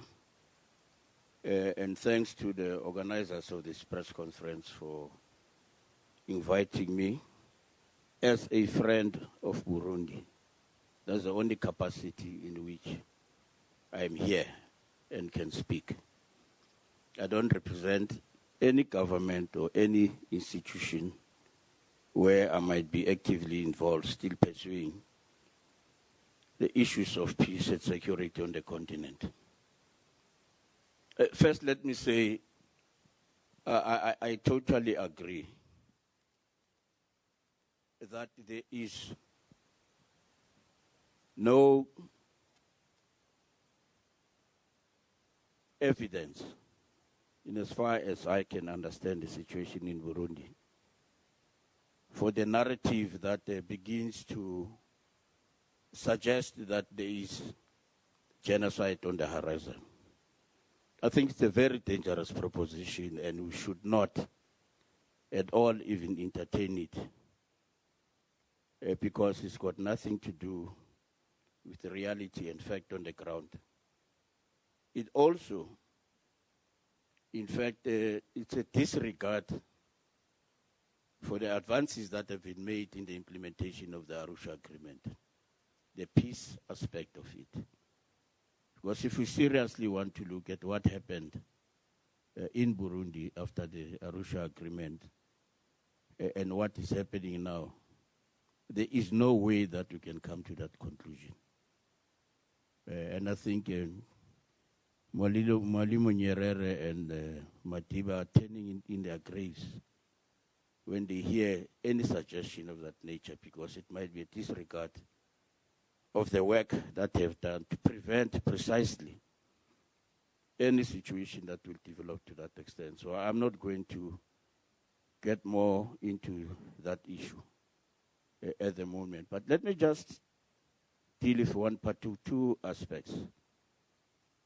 Mediation and deployment of forces in Burundi is nothing new. Since the crisis started, it's always been there since '93. And once a process that collapsed, which led to the Arusha process beginning, was indeed an exercise in mediation. So there's nothing new in looking at what has been the approach towards finding a solution in Burundi. The Organization of African Unity in 1994 deployed a mission, the OAU Observer, military observer mission in Burundi, at the request of the government, in order to assist in the implementation of the Convention of Government, the peace agreement that has been mentioned here. That was the purpose, limited precisely because there are certain issues of a military and security nature which could not be handled by Burundi on their own. That was the first attempt towards trying to deal with the ethnicity in terms of the composition of the security forces.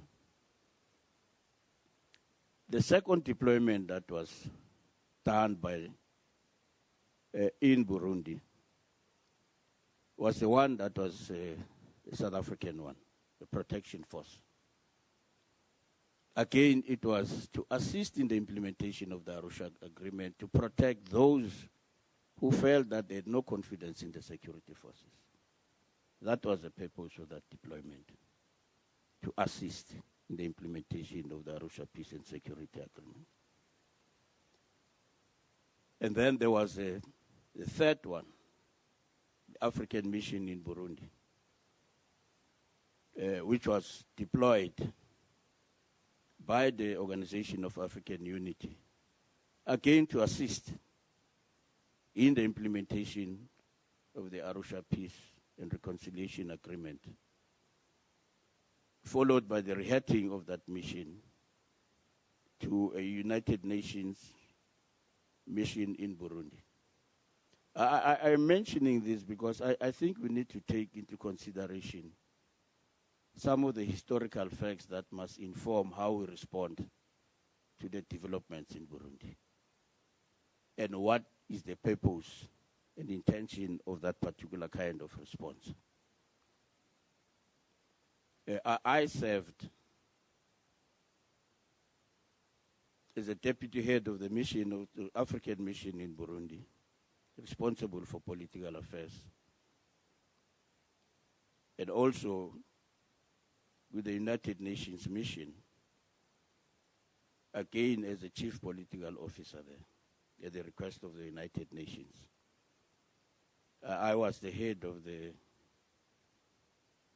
a team that was responsible for doing the groundwork for Deputy President Zuma then as a facilitator in that situation. I can claim to have a fair knowledge of what has been happening, because the first time I went to Burundi was in 1995. In 1996, I was appointed as special envoy on Burundi to assist Mwalimu Nyerere. I sat throughout that Arusha process and know exactly what happened, beginning to the end, and sat through the implementation of that process. And I'm saying all of this just to underscore one thing, that let us not underestimate the impact of the Arusha Agreement in as far as it has to do with restoring peace in Burundi. And I think it is still holding, and we can be in a position to ensure that the Arusha Agreement stays the course. Because both sides in the conflict attest to the fact that Arusha must remain the key. And I hope that this mediation process that is taking place now, one of the first things that it will endorse is that the Arusha Agreement remains a basis for addressing the fundamental problems, particularly the ethnicity problem in Burundi. And that if there's any need for any review, it will be for Burundi themselves to look at elements that they think have been overtaken by history. Do a review. Like any agreement, a review can be made, but the fundamentals, I think, can still remain in place because they've served and continue to serve the purpose. But there's one aspect that I think we also need to address, the reconciliation part. You know, it was not by accident that Arusha came to an agreement that there must be a truth and reconciliation agreement in Burundi. The reconciliation process has not started happening in an organized way in Burundi. And part of the reason is because when Burundi wanted to implement the Arusha Agreement in terms of the reconciliation, truth and reconciliation aspect, a new element was then brought in by the United Nations, arguing that instead of the TRC, because they were worried about indemnity and amnesty, that it could justify or lead to impunity. And they started talking about an independent court that can investigate and prosecute. That has been the fundamental difference. Now that the Truth and Reconciliation Commission has been actually established and signed off, I think it is a responsibility of the international community to support Burundi in dealing with this, because that's one of the issues that are outstanding, which sometimes gives justification to a narrative that becomes dangerous in terms of the history of Burundi.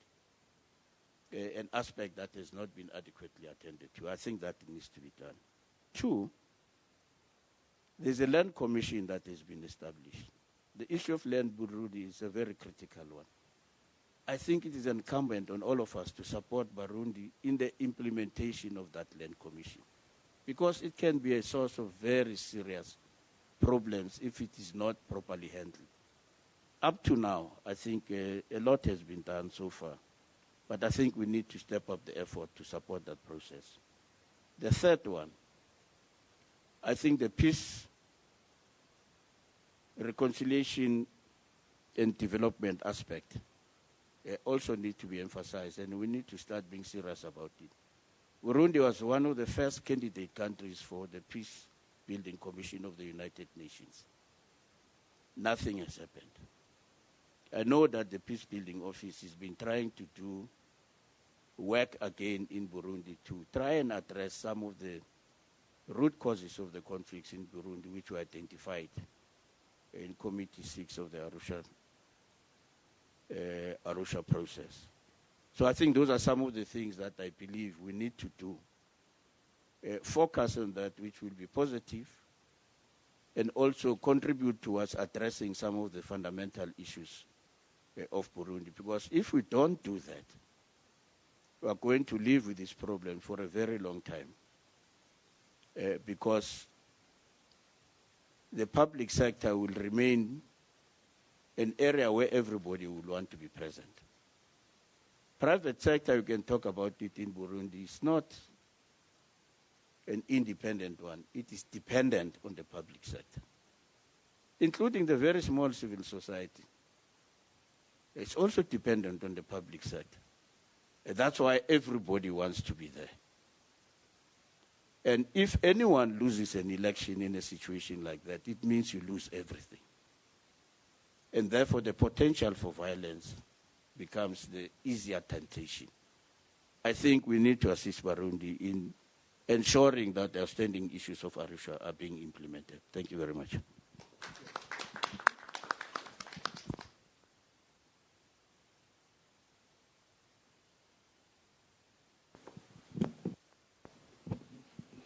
It seems we're making tremendous progress. I've never kept time like this before, but I think I'm doing very well. Because in situations of this dimension, I think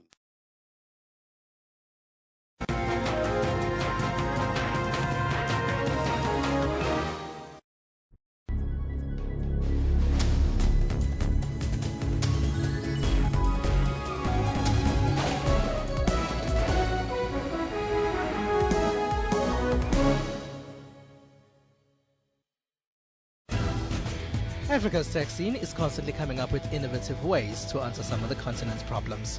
We source content from social media, from our mobile apps, from our website. And as people move from phone calls to data, companies have to switch what they offer. People expect to get higher speeds, better quality broadband for less. On Network, we have information on Africa's technology and social media scene. That's Network with me, Siphumelele Zondi, every Sunday at 9 p.m. Central African Time, only on SABC News.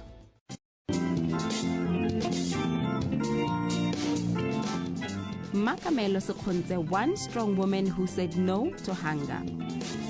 She never allowed circumstances to pull her down. At daybreak, she is up and running in the streets of Johannesburg to make her living. After 12 hours of hard work, she goes back home being able to put food on the table. Join me, Bule Molebatsi, on your show about those who take on and conquer life challenges every Saturday at 5:30.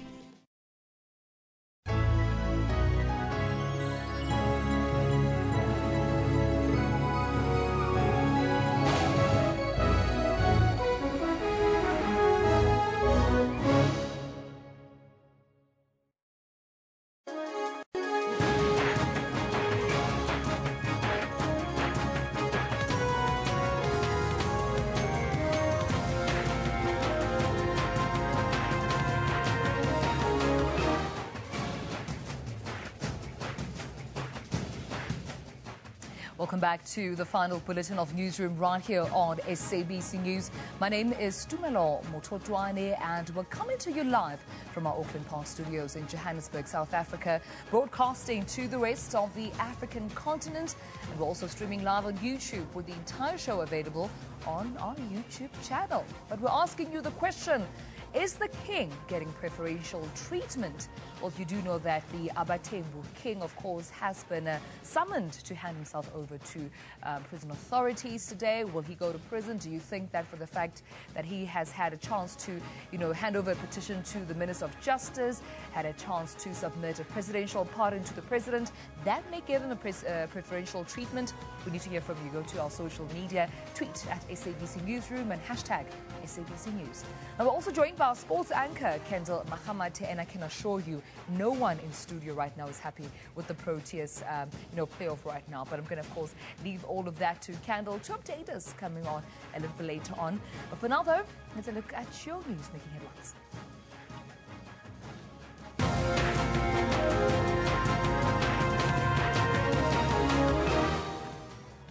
In your headlines, well, Dalindyebo King Dalindyebo's legal team will today make a formal application at Mthatha High Court for his bail to be extended.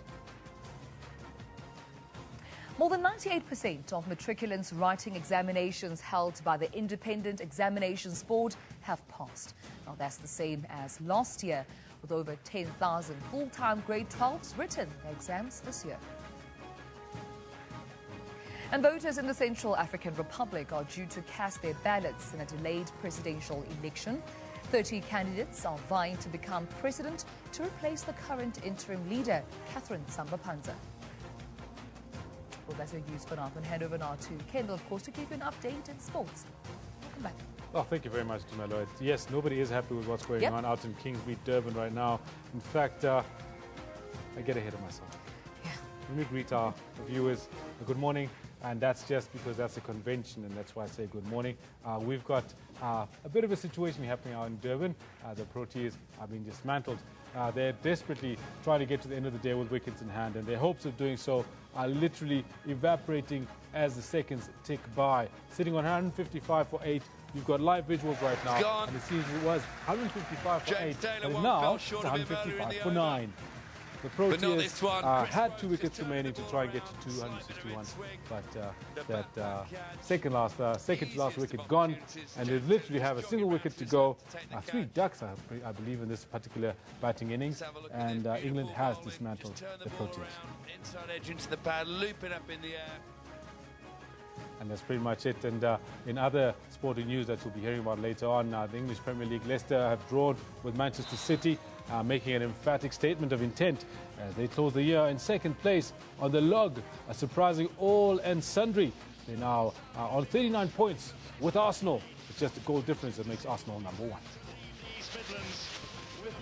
And a defiant banned UEFA head Michel Platini could be in more trouble with FIFA after attending the Soccer Awards in Dubai. And literally, that's what we've got for you in the sports. I'll also be chatting to Julian Delahunt from ITI Sports about the Proteas and their performances since coming back from India. So make sure you stick around for that at 11:30. Back to you, Tumelo. Thank you so much, Kendall. Well, in our news today, Abatembu King, Buyelekhaya Dalindyebo's legal team, will today make a formal application at Mthatha High Court for his bail to be extended. Just yesterday, the Justice Department dismissed the King's petition to have his case reopened. The King is expected to walk through the doors of Mthatha prison by this very afternoon to serve his 12-year prison sentence for arson, assault and kidnapping. Yesterday, he handed over a court order to the National Prosecuting Authority officials in Mthatha, and he says he has been granted an urgent court order to bring action against the state, the NPA, as well as the judge in his trial by a Gauteng court. Well, the authenticity of this document will be tested in today's bail application. Justice Minister Michael Masuta says he could not find any new evidence in Dalindyebo's petition to have his case reopened. In the circumstances, I'm unable to find anything contained in the aforesaid petition which constitutes, quote, further evidence which has since become available, which materially affects his or her conviction, close quote, and therefore am obliged to dismiss this petition. Masuta has met with Dalindyebo's legal team over the details of the petition as a courtesy to the King and what he termed the interest of fairness and justice. The case has sparked huge public interest from several sectors of society. In 2009, the Eastern Cape High Court in Mthatha found Dalindyebo guilty of charges of arson, assault, defeating the ends of justice, culpable homicide and kidnapping. The charges related to the disciplining of his subjects in the early 90s for allegedly transgressing traditional law. 2 people died as a result. In an exclusive interview with the SABC, a visibly distraught Dalindyebo says the justice system has let him down. I am being treated like a boy, like someone who has no control and no value in the country, and I wish that things can be done the correct way. I am not happy with the manner in which the Constitutional Court judges spoke to me, and I wish that that kind of behavior can be looked at. He says all he was doing was fighting for his rights as a citizen. And meanwhile, King Dalindyebo spoke exclusively to SABC News. Let's take a look. I'm applying for my rights. There are rights as a citizen. There are rights as a king. Rights protected by the international law, not only by the international law, but also by the rules and regulations of our legal books, also by the Constitution, so which have been neglected throughout the process of the case. This is now what I'm pursuing, trying to reverse the judgment of all the courts and trying to reverse the activities of the prosecutional authorities. In particular, how are you doing this? Because this matter went up to the Constitutional Court. As we speak, we are facing higher stages than the Constitutional Court. such as the Minister's Office through a petition. And this is yet another from the South African Court, from the Constitutional Court of South Africa. 8% of matriculants who wrote exams through the Independent Examinations Board have passed, and the same figure is as last year. Over 10,000 full-time grade 12s sat for the exams, but despite an increase in the number of candidates, there has been a slight drop in the number of university exemption passes. The IEB is an independent assessment agency separate from state and provincial examination boards. Well, the Johannesburg MMC for Public Safety, Sello Limau, has urged residents to be alert when using fireworks during the New Year celebrations. He joined us earlier right here on Newsroom in studio. We made a commitment to our people that we would actually protect the lives of our people and their properties. Our mandate is to eliminate the risks of safety to our people and make sure that our people are safe. So yesterday was the media briefing to actually corroborate or rather to walk the talk in terms of what we've promised to our people. You would remember that we are now at festive season and we are about to celebrate the New Year. And during this time there are problems that actually occur around especially the fireworks. Yeah. They pose danger to our people, and in fact people lose their lives. And as the city of Johannesburg, we have actually identified this as a problem. And as you may know, that we have got a bylaw promulgated by the city, which we call an emergency management service bylaw. The bylaw which actually addresses these issues. It's more about the displayment of these fireworks. It's more about how do you use this particular fireworks, and also about the storage of these fireworks. And actually the bylaw, it actually has actually with it penalties, So as the city, we were actually making that standing warning to our people, because we actually do not want.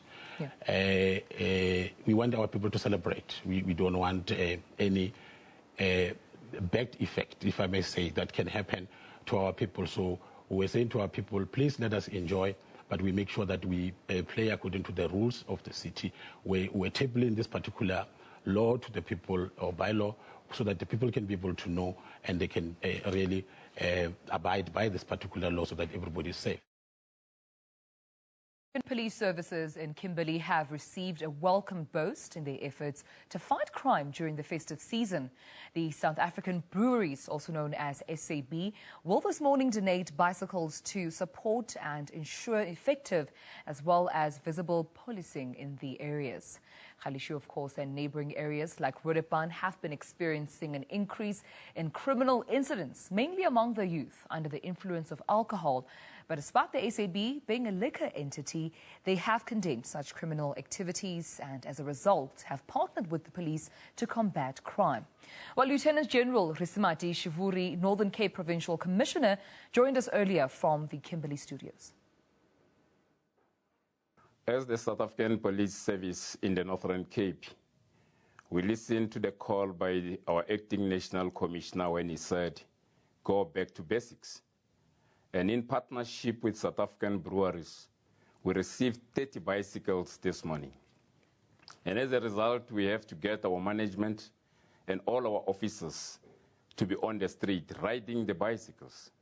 While riding these bicycles, we're targeting our hotspots in the Northern Cape, where we are interacting with the communities of Northern Cape to check if whether they feel that they are safe while they are moving on the streets.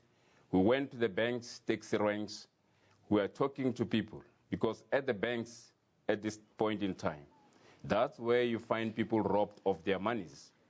And if you look at the shopping malls, that's where you find that people are robbed, pickpocketing, and so you go. Theft of motor vehicles, some of the things that are bothering us in the Northern Cape.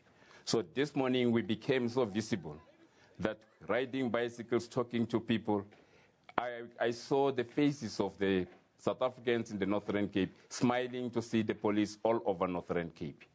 We want to make sure that while we're riding these bicycles, we stop people, we search them for proliferation of firearms, for any stolen goods. We're going to make sure that we visit the taverns, we visit the pubs. That's where you find young kids abusing alcohol. We want to say to the tavern owners that they should not allow underage to come into their tavern and buy liquor, because liquor abuse is the cause of, one, domestic violence, sexual abuse that we're experiencing in the Northern Cape and the whole country. And we want to appeal to the parents, as we are in the festive season, that they should not leave their children alone. They must take full responsibility. Because if a child is at the shebeen or pub up until the following day, what are the parents saying? Because if a girl child is outside, the parent must know where that particular child is. So our appeal, while we are moving with going back to basics, where you're going to get the constables on the patrol, which they call it cops. That's constables on patrol. We want to see our officers on patrols. But at the very same time, parents must make sure that their children are always in their houses. El Nino weather effect, South Africa has been experiencing a drought. Water shortages and even cuts are becoming common. And due to drought, KwaZulu-Natal has been declared a natural disaster area. Well, in response to this, the province came up with an innovative way to convert seawater into normal drinking water in some parts.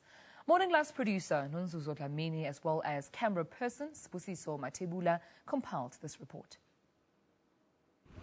Ngonyameni is one of the many communities under the eThekwini municipality facing water shortages.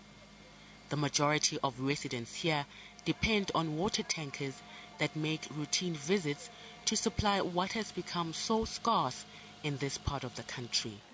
Loading up to 13,000 litres at a time, these trucks travel sometimes dangerous routes to get to needy recipients.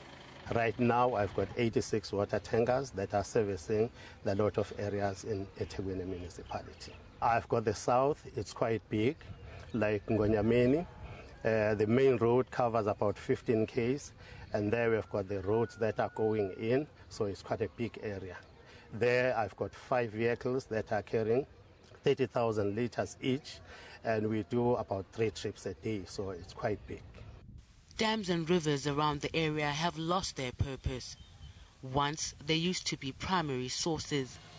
Now getting access to this resource means waiting along the road as water tankers stop by at least twice a week. People then load as much as they can until the trucks return.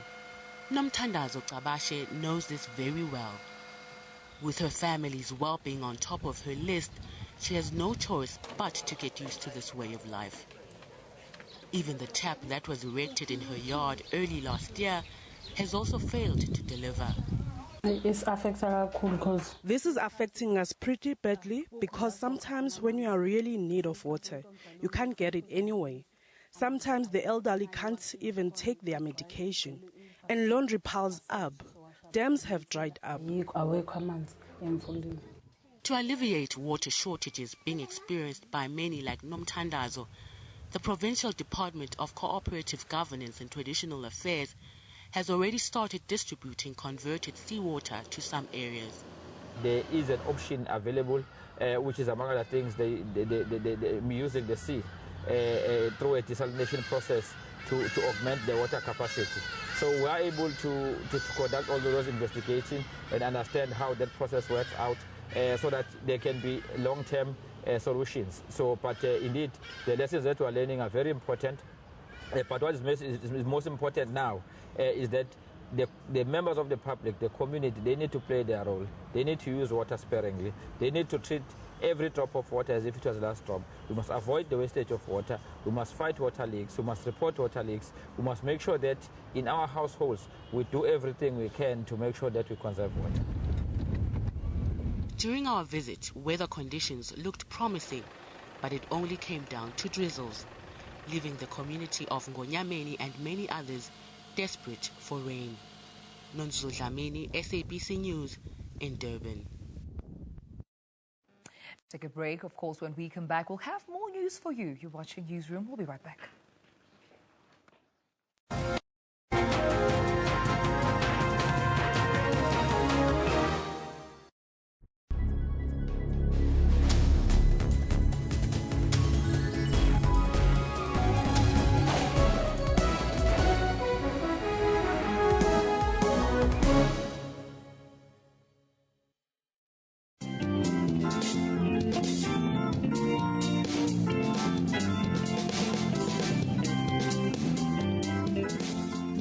Ephraim defied family and traditions to follow her dream. Decided that I'm going to prove to them that they were wrong. The first breakthrough came in when she was studying and touring in Europe. That was my first breakthrough. Generations was her first television debut in South Africa. It was my first gig. I was very excited. I was very happy. I said, yeah, this is confirmation I'm at the right place. After pain, rejection, and suffering, her dream became a reality. I followed my path, and I'm happy and grateful and blessed. Join your host, Wileng Mulabati, on Bupilong every Friday at 17:30.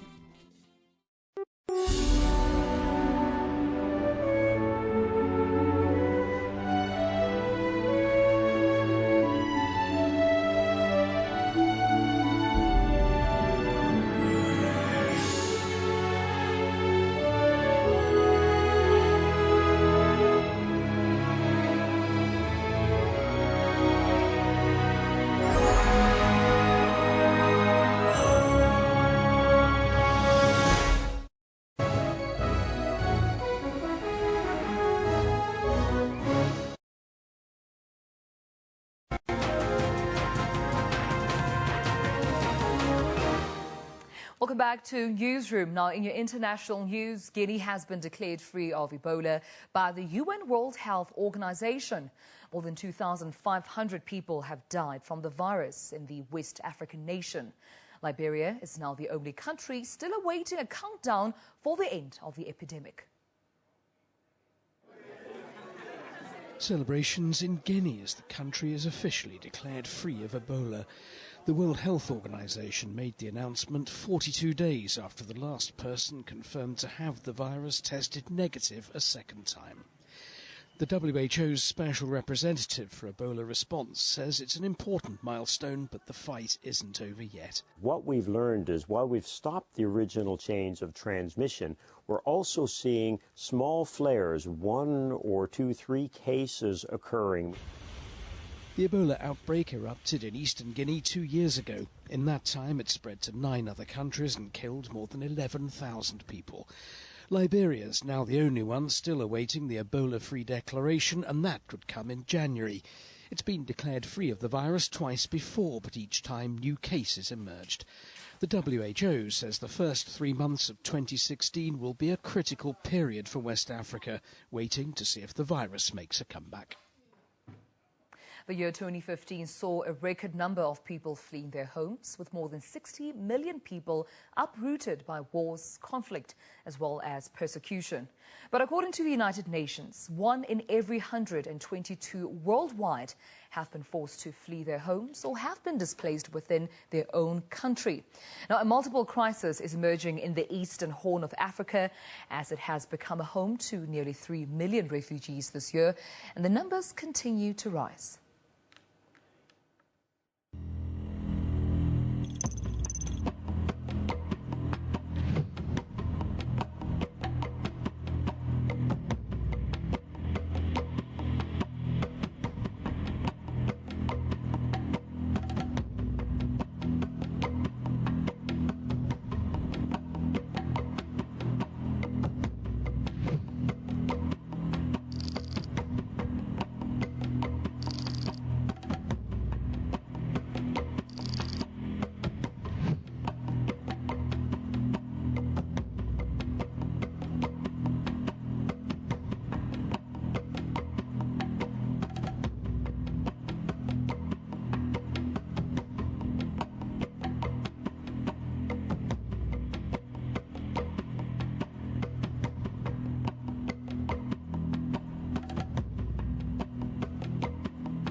We leave our news for now. Let's take a short break. When we come back, Kendall Makhamate has your latest that you need to know in sports. We'll be right back.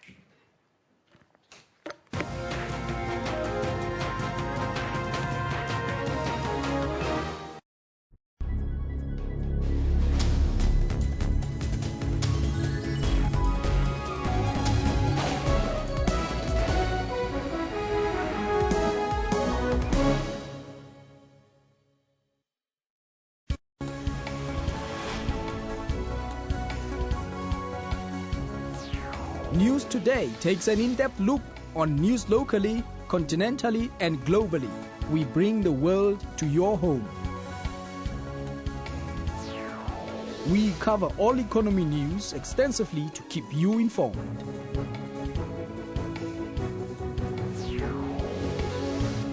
We are live to break news as and when they happen across the world. We analyze news using experts in all aspects. Make a date with News Today every Monday to Friday from 3 to 5:30 p.m.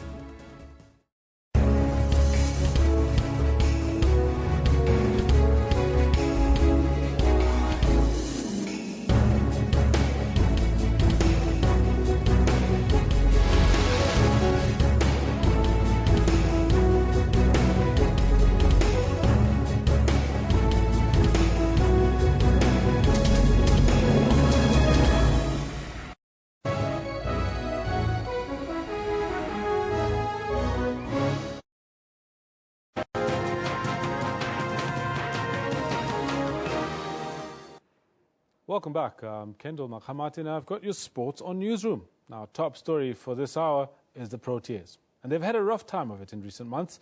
And those hoping that a return to home conditions would help them get their mojo back have been sorely disappointed, as tourists England dominated play on all 4 days, including day 5 so far. Now, with greats such as Captain Hashim Amla and linchpins Faf du Plessis, JP Dumi not firing, it's not been easy on us fans. Julian Delahunt joins me to talk a little bit about all of this. Good morning, welcome back to Newsroom. Thank you, Kendall. How are you doing? Honestly, not good. Yeah, not good, yeah, I hear you. We're all hoping for a much better performance by the Proteas after that dismal outing in India. What are your thoughts?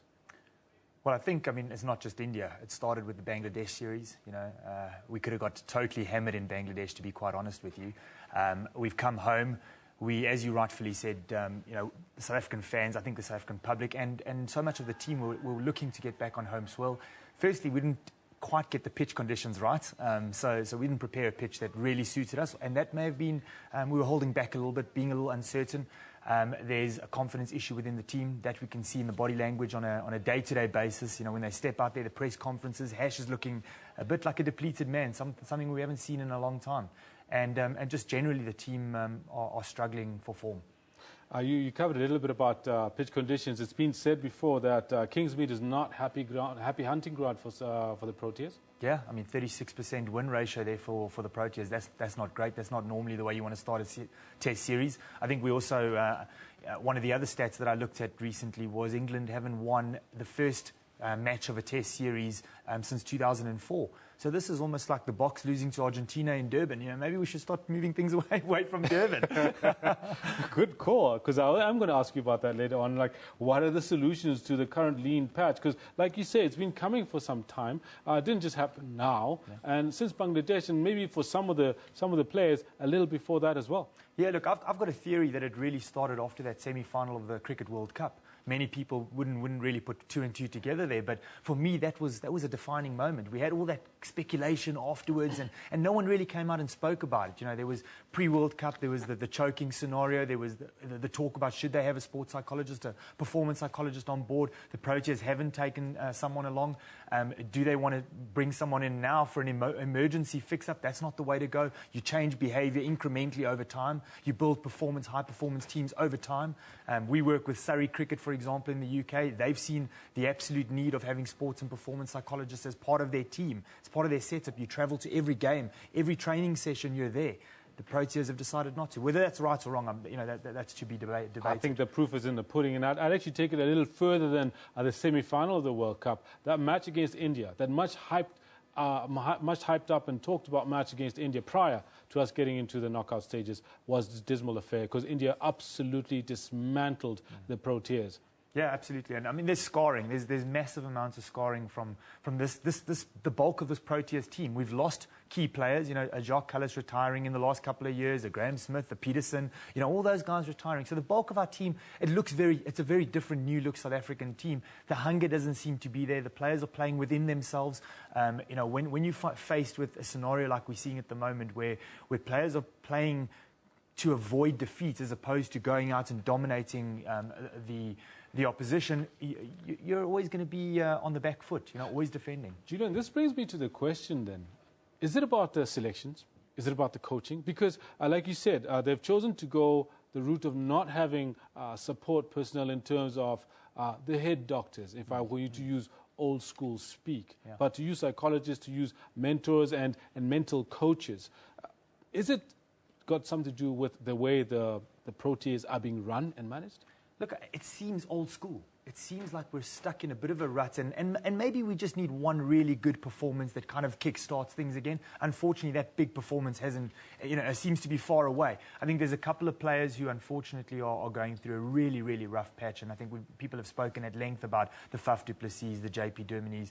You know, we've now given Hashim Amla, absolutely. I mean, you don't, you know, off camera I've been speaking about, do you drop Hashim Amla? Can you afford to ever drop Hashim Amla? Maybe taking the captaincy away from him, that might be a bit of a start to a solution. You know, we've given the gloves to AB. We've seen him drop a couple of catches in this test match, which won't do. He's batting Let's talk a little bit about that, about Hashim Amla and the test captaincy. It's surely not within the realms, not outside of the realms of possibility for Hashim Amla to possibly take a sabbatical, maybe. Takes a sabbatical, brings somebody else in, like to take his place, like possibly, and we can talk a little bit about this as well, as Stephen Cook, who's done extremely well in the Sunfoil series. Then he's up there right at the top, move some people around, and then we have somebody like an AB de Villiers becoming captain, because he's currently the ODI captain, and he's done a fairly good job as ODI captain, and the team is used to him and is used to the ropes. Absolutely, and I think you know, AB it almost seems like the natural choice. There's not many players in that team at the moment that are putting their hands up and saying, well, pick me. There's no genuine outright leader in that team. So I would take, if you do that, you take the gloves away from AB de Villiers, absolutely. You bring in a Quinton de Kock and you replace him, you know, you bring him in at number 7 or number 8 or wherever it is in the batting order. Stian van Zyl is a good batsman. We've messed with him. He's not an opening batsman. We take him to India in appalling conditions, allow him to bat on a nobody can bat on a wicket that no one was able to bat on. There wasn't a 50 or 100, you know, barely 100 in that series. So, and then you want to judge him on that. So maybe move Stian van Zyl further down the order. And like you say, you know, there's a Cook who made 168, I think it was, for the Lions recently. Quinton de Kock just made 100. I heard now that Imran Tahir just took 12 wickets in the Sunfoil series over the weekend. Just don't tell me this is it. And this is it. This is us watching England taking the series, and well, let's see if they go out on a whimper or not. But yeah, this is pretty much it. We're watching it live, and yeah, visuals of the touring entourage. Yeah, we'd rather watch what's happening on the pitch than what's happening out in the stands. But yeah, England have taken it. Absolutely. I woke up this morning kind of preparing a slightly different discussion, hoping for a post-lunch South Africa fight back. AB still there, really gritting it out. Unfortunately, it hasn't happened, and I think we're in a lot of trouble. There's 2 days before the next test match. That's not sufficient time to make massive wholesale changes. But I do think, I understand there will be an emergency meeting from the convener of selectors as soon as this match finishes, and I think we may see 1 or 2 possibly big changes, and hopefully for the better. You know, Dale Steyn, we don't know how much longer he's going to last. Personally, I don't think he's going to be ready for the next test. So already we need to find another bowler there. Rabada is the obvious natural choice. He was great in India and before that. So, you know, let's see what happens. I think it's interesting times, but it's concerning times. It's really concerning times for South Africa. And then I guess on the positive note, you know, there's another test match. There's 2 more to go. We can always come back and change that up and get a win. You know what? You're talking about how concerning it is and how we do have people on the wings. Why is Imran Tahir not in the test side? He just took an 8 for 32, a career best 8 for 32, and that isn't out. And that literally means that the first test, the Boxing Day test, is over. England have got 1 up on South Africa in South Africa, that's dismal. Why is Imran Tahir not in the Test side? Well, I think, Imran Tahir has his pros and his cons. No one really sits on the fence with Imran Tahir. You either love the guy or you don't really back him. I think Dane Pitt hadn't done anything wrong. He got the injury and then rightfully took his chance. He hasn't been a bad bowler. He's done all right. He's been fantastic. Got 5 Yeah, here's what I think, Julian, and tell me what you think. I really think Rabada should be bowling. Absolutely. I think Morkel should be bowling. Yeah. And I do believe that both Pitt and Tahir should be bowling. Two spinners. Yeah, and perhaps we missed the trick here. Durban, we should have had Tahir. Yeah, it's home conditions for him. This is exactly where he wanted to throw the ball to Tahir and say, bowl 60 overs for us. And that hasn't happened. Now going to Cape Town, perhaps on a much more bouncier, greener wicket. Different story altogether. There you may not see the likes of a Tahir. And then obviously coming back to Johannesburg, Gauteng, I doubt we're going to see Tahir in this series. And, it's quite ironic that these things happen. He gets a 12 for, when the Proteas are struggling to take the necessary And he got it here. wickets. He got that 8 for 32 here, 11 Absolutely. wickets over 2 days, up here on the high felt. But really the big problem really is the batting, isn't it? Yeah. And that's what needs to be fixed, and that's what we're hoping that the convener of selectors are able to talk to and fix. Yeah, the batting is the biggest problem. We're sitting with 5 out of form players. We're sitting with Bavuma, who has to come in, and the top order has fallen apart. You've got JP, who doesn't look like he knows where to find form at this stage. Faf, who's absolutely, unfortunately, he's nowhere. He's absolutely nowhere. And he's batting within himself. They're checking their shots. Hashim Amla, if you analyse the way his foot movement, his first trigger movement prior to this series and prior to the India series, when he was really moving properly, that trigger movement is completely different to what we're seeing now. He's batting within himself, he's captaining within himself, and he's not taking the decisions that he should be. The question then, you need to send the questions up the order then. Yeah, coach, absolutely. Yeah, selectors. Absolutely. This is a time to say, well, are we stagnant? Have we been too comfortable at the top for a long time? After this series, we may find ourselves number 3 or number 4, if you look at the rankings currently in the world. England will move up. Australia are going to move up after their annihilation of the West Indies. India are going to move up after their 3-0 win of the Proteas, and we're going to move down. That's not good. We've been in the number 1 position for many years now. We've lost 4 out of 5 test matches now. We haven't won a test match in 7. This is the world number 1. We've got, I think, 2 or 3 50s for the entire year. I mean, that's no stat for a number 1 team in the world. Some drastic changes need to be taken there, and absolutely, I think for me, it's more than just that. There's a couple of areas. Yeah, 241 run win by England, and it's on day 5. Well, at least we managed to get to day 5, something that we hadn't been able to do before we came back. Yeah, it's been refreshing, and hopefully that's not the kind of jokes that we're going to start hearing. But it's been refreshing that at least there's been a five day, even though we didn't make lunchtime, but it's gone into the 5th day. That's besides the point. We want to see a Proteas team that's winning, and that's really it. Okay, Julian, thank you so much for coming through. And I think we should be chatting maybe during the Cape Town test as well to come up with a couple of solutions, see what they've put in place to change matters and maybe bring some groove back to the way cricket side plays. Yeah, perfect. Have a great day. Julian Delahunt from Eye to Eye Africa, senior partner and MD, is also a sports psychologist, I'll have you know, and who's definitely the right man to be speaking to see if they've actually done anything proper by the Cape Town test. Moving on to other sports news, Leicester City went level on points with Premier League leaders Arsenal after drawing 0-0 with title rivals Manchester City at their home stadium.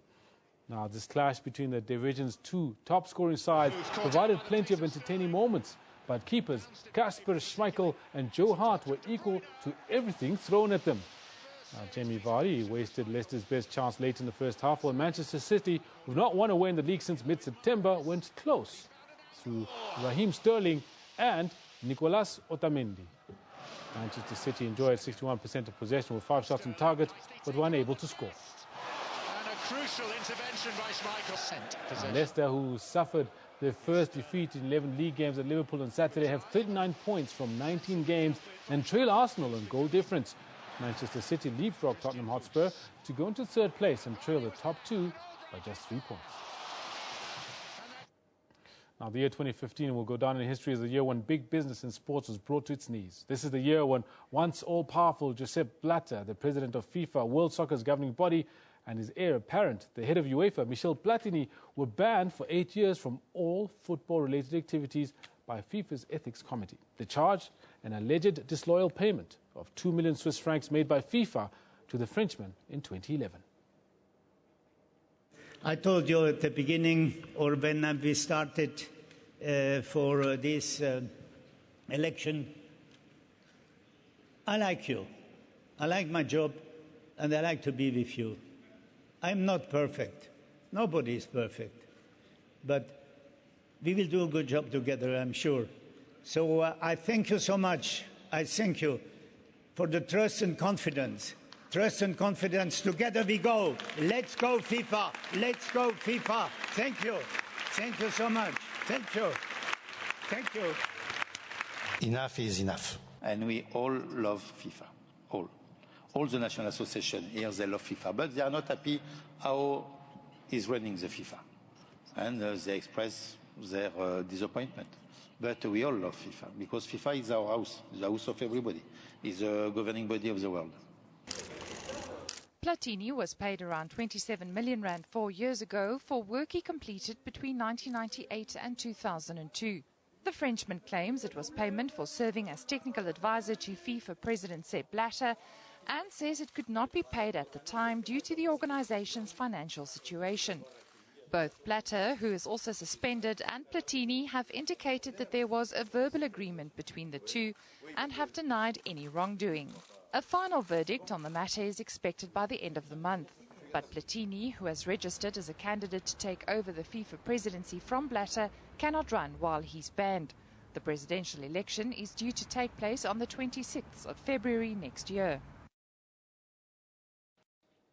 Now, there have been obviously updates all the time on that story, and the latest really is that Michel Platini could be in further hot water after having gone to a soccer event in Dubai over the weekend, something he was not supposed to do because he's been banned for 8 years. That's why we leave it with the sports. Up next, the weather with Azwitagazi Duwani.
That was the weather, and that was Azwitagazi Duwani's work. That it might as well not have been, might have been him in person, though. Yeah. And the biggest thing, really, Tumela, before we say goodbye, is the Proteas losing their test in Kingsmead. I just had this chat with Julian, and both of us are as disappointed as you are. Everyone's disappointed. I mean, even on social media, everyone is reeling and crying. But unfortunately, that's the sad note that we have to leave Newsroom on. Thank you so much for watching. We'll see you again tomorrow right here on SABC News. From myself, Tumelo Mototwane, and the Newsroom team, goodbye.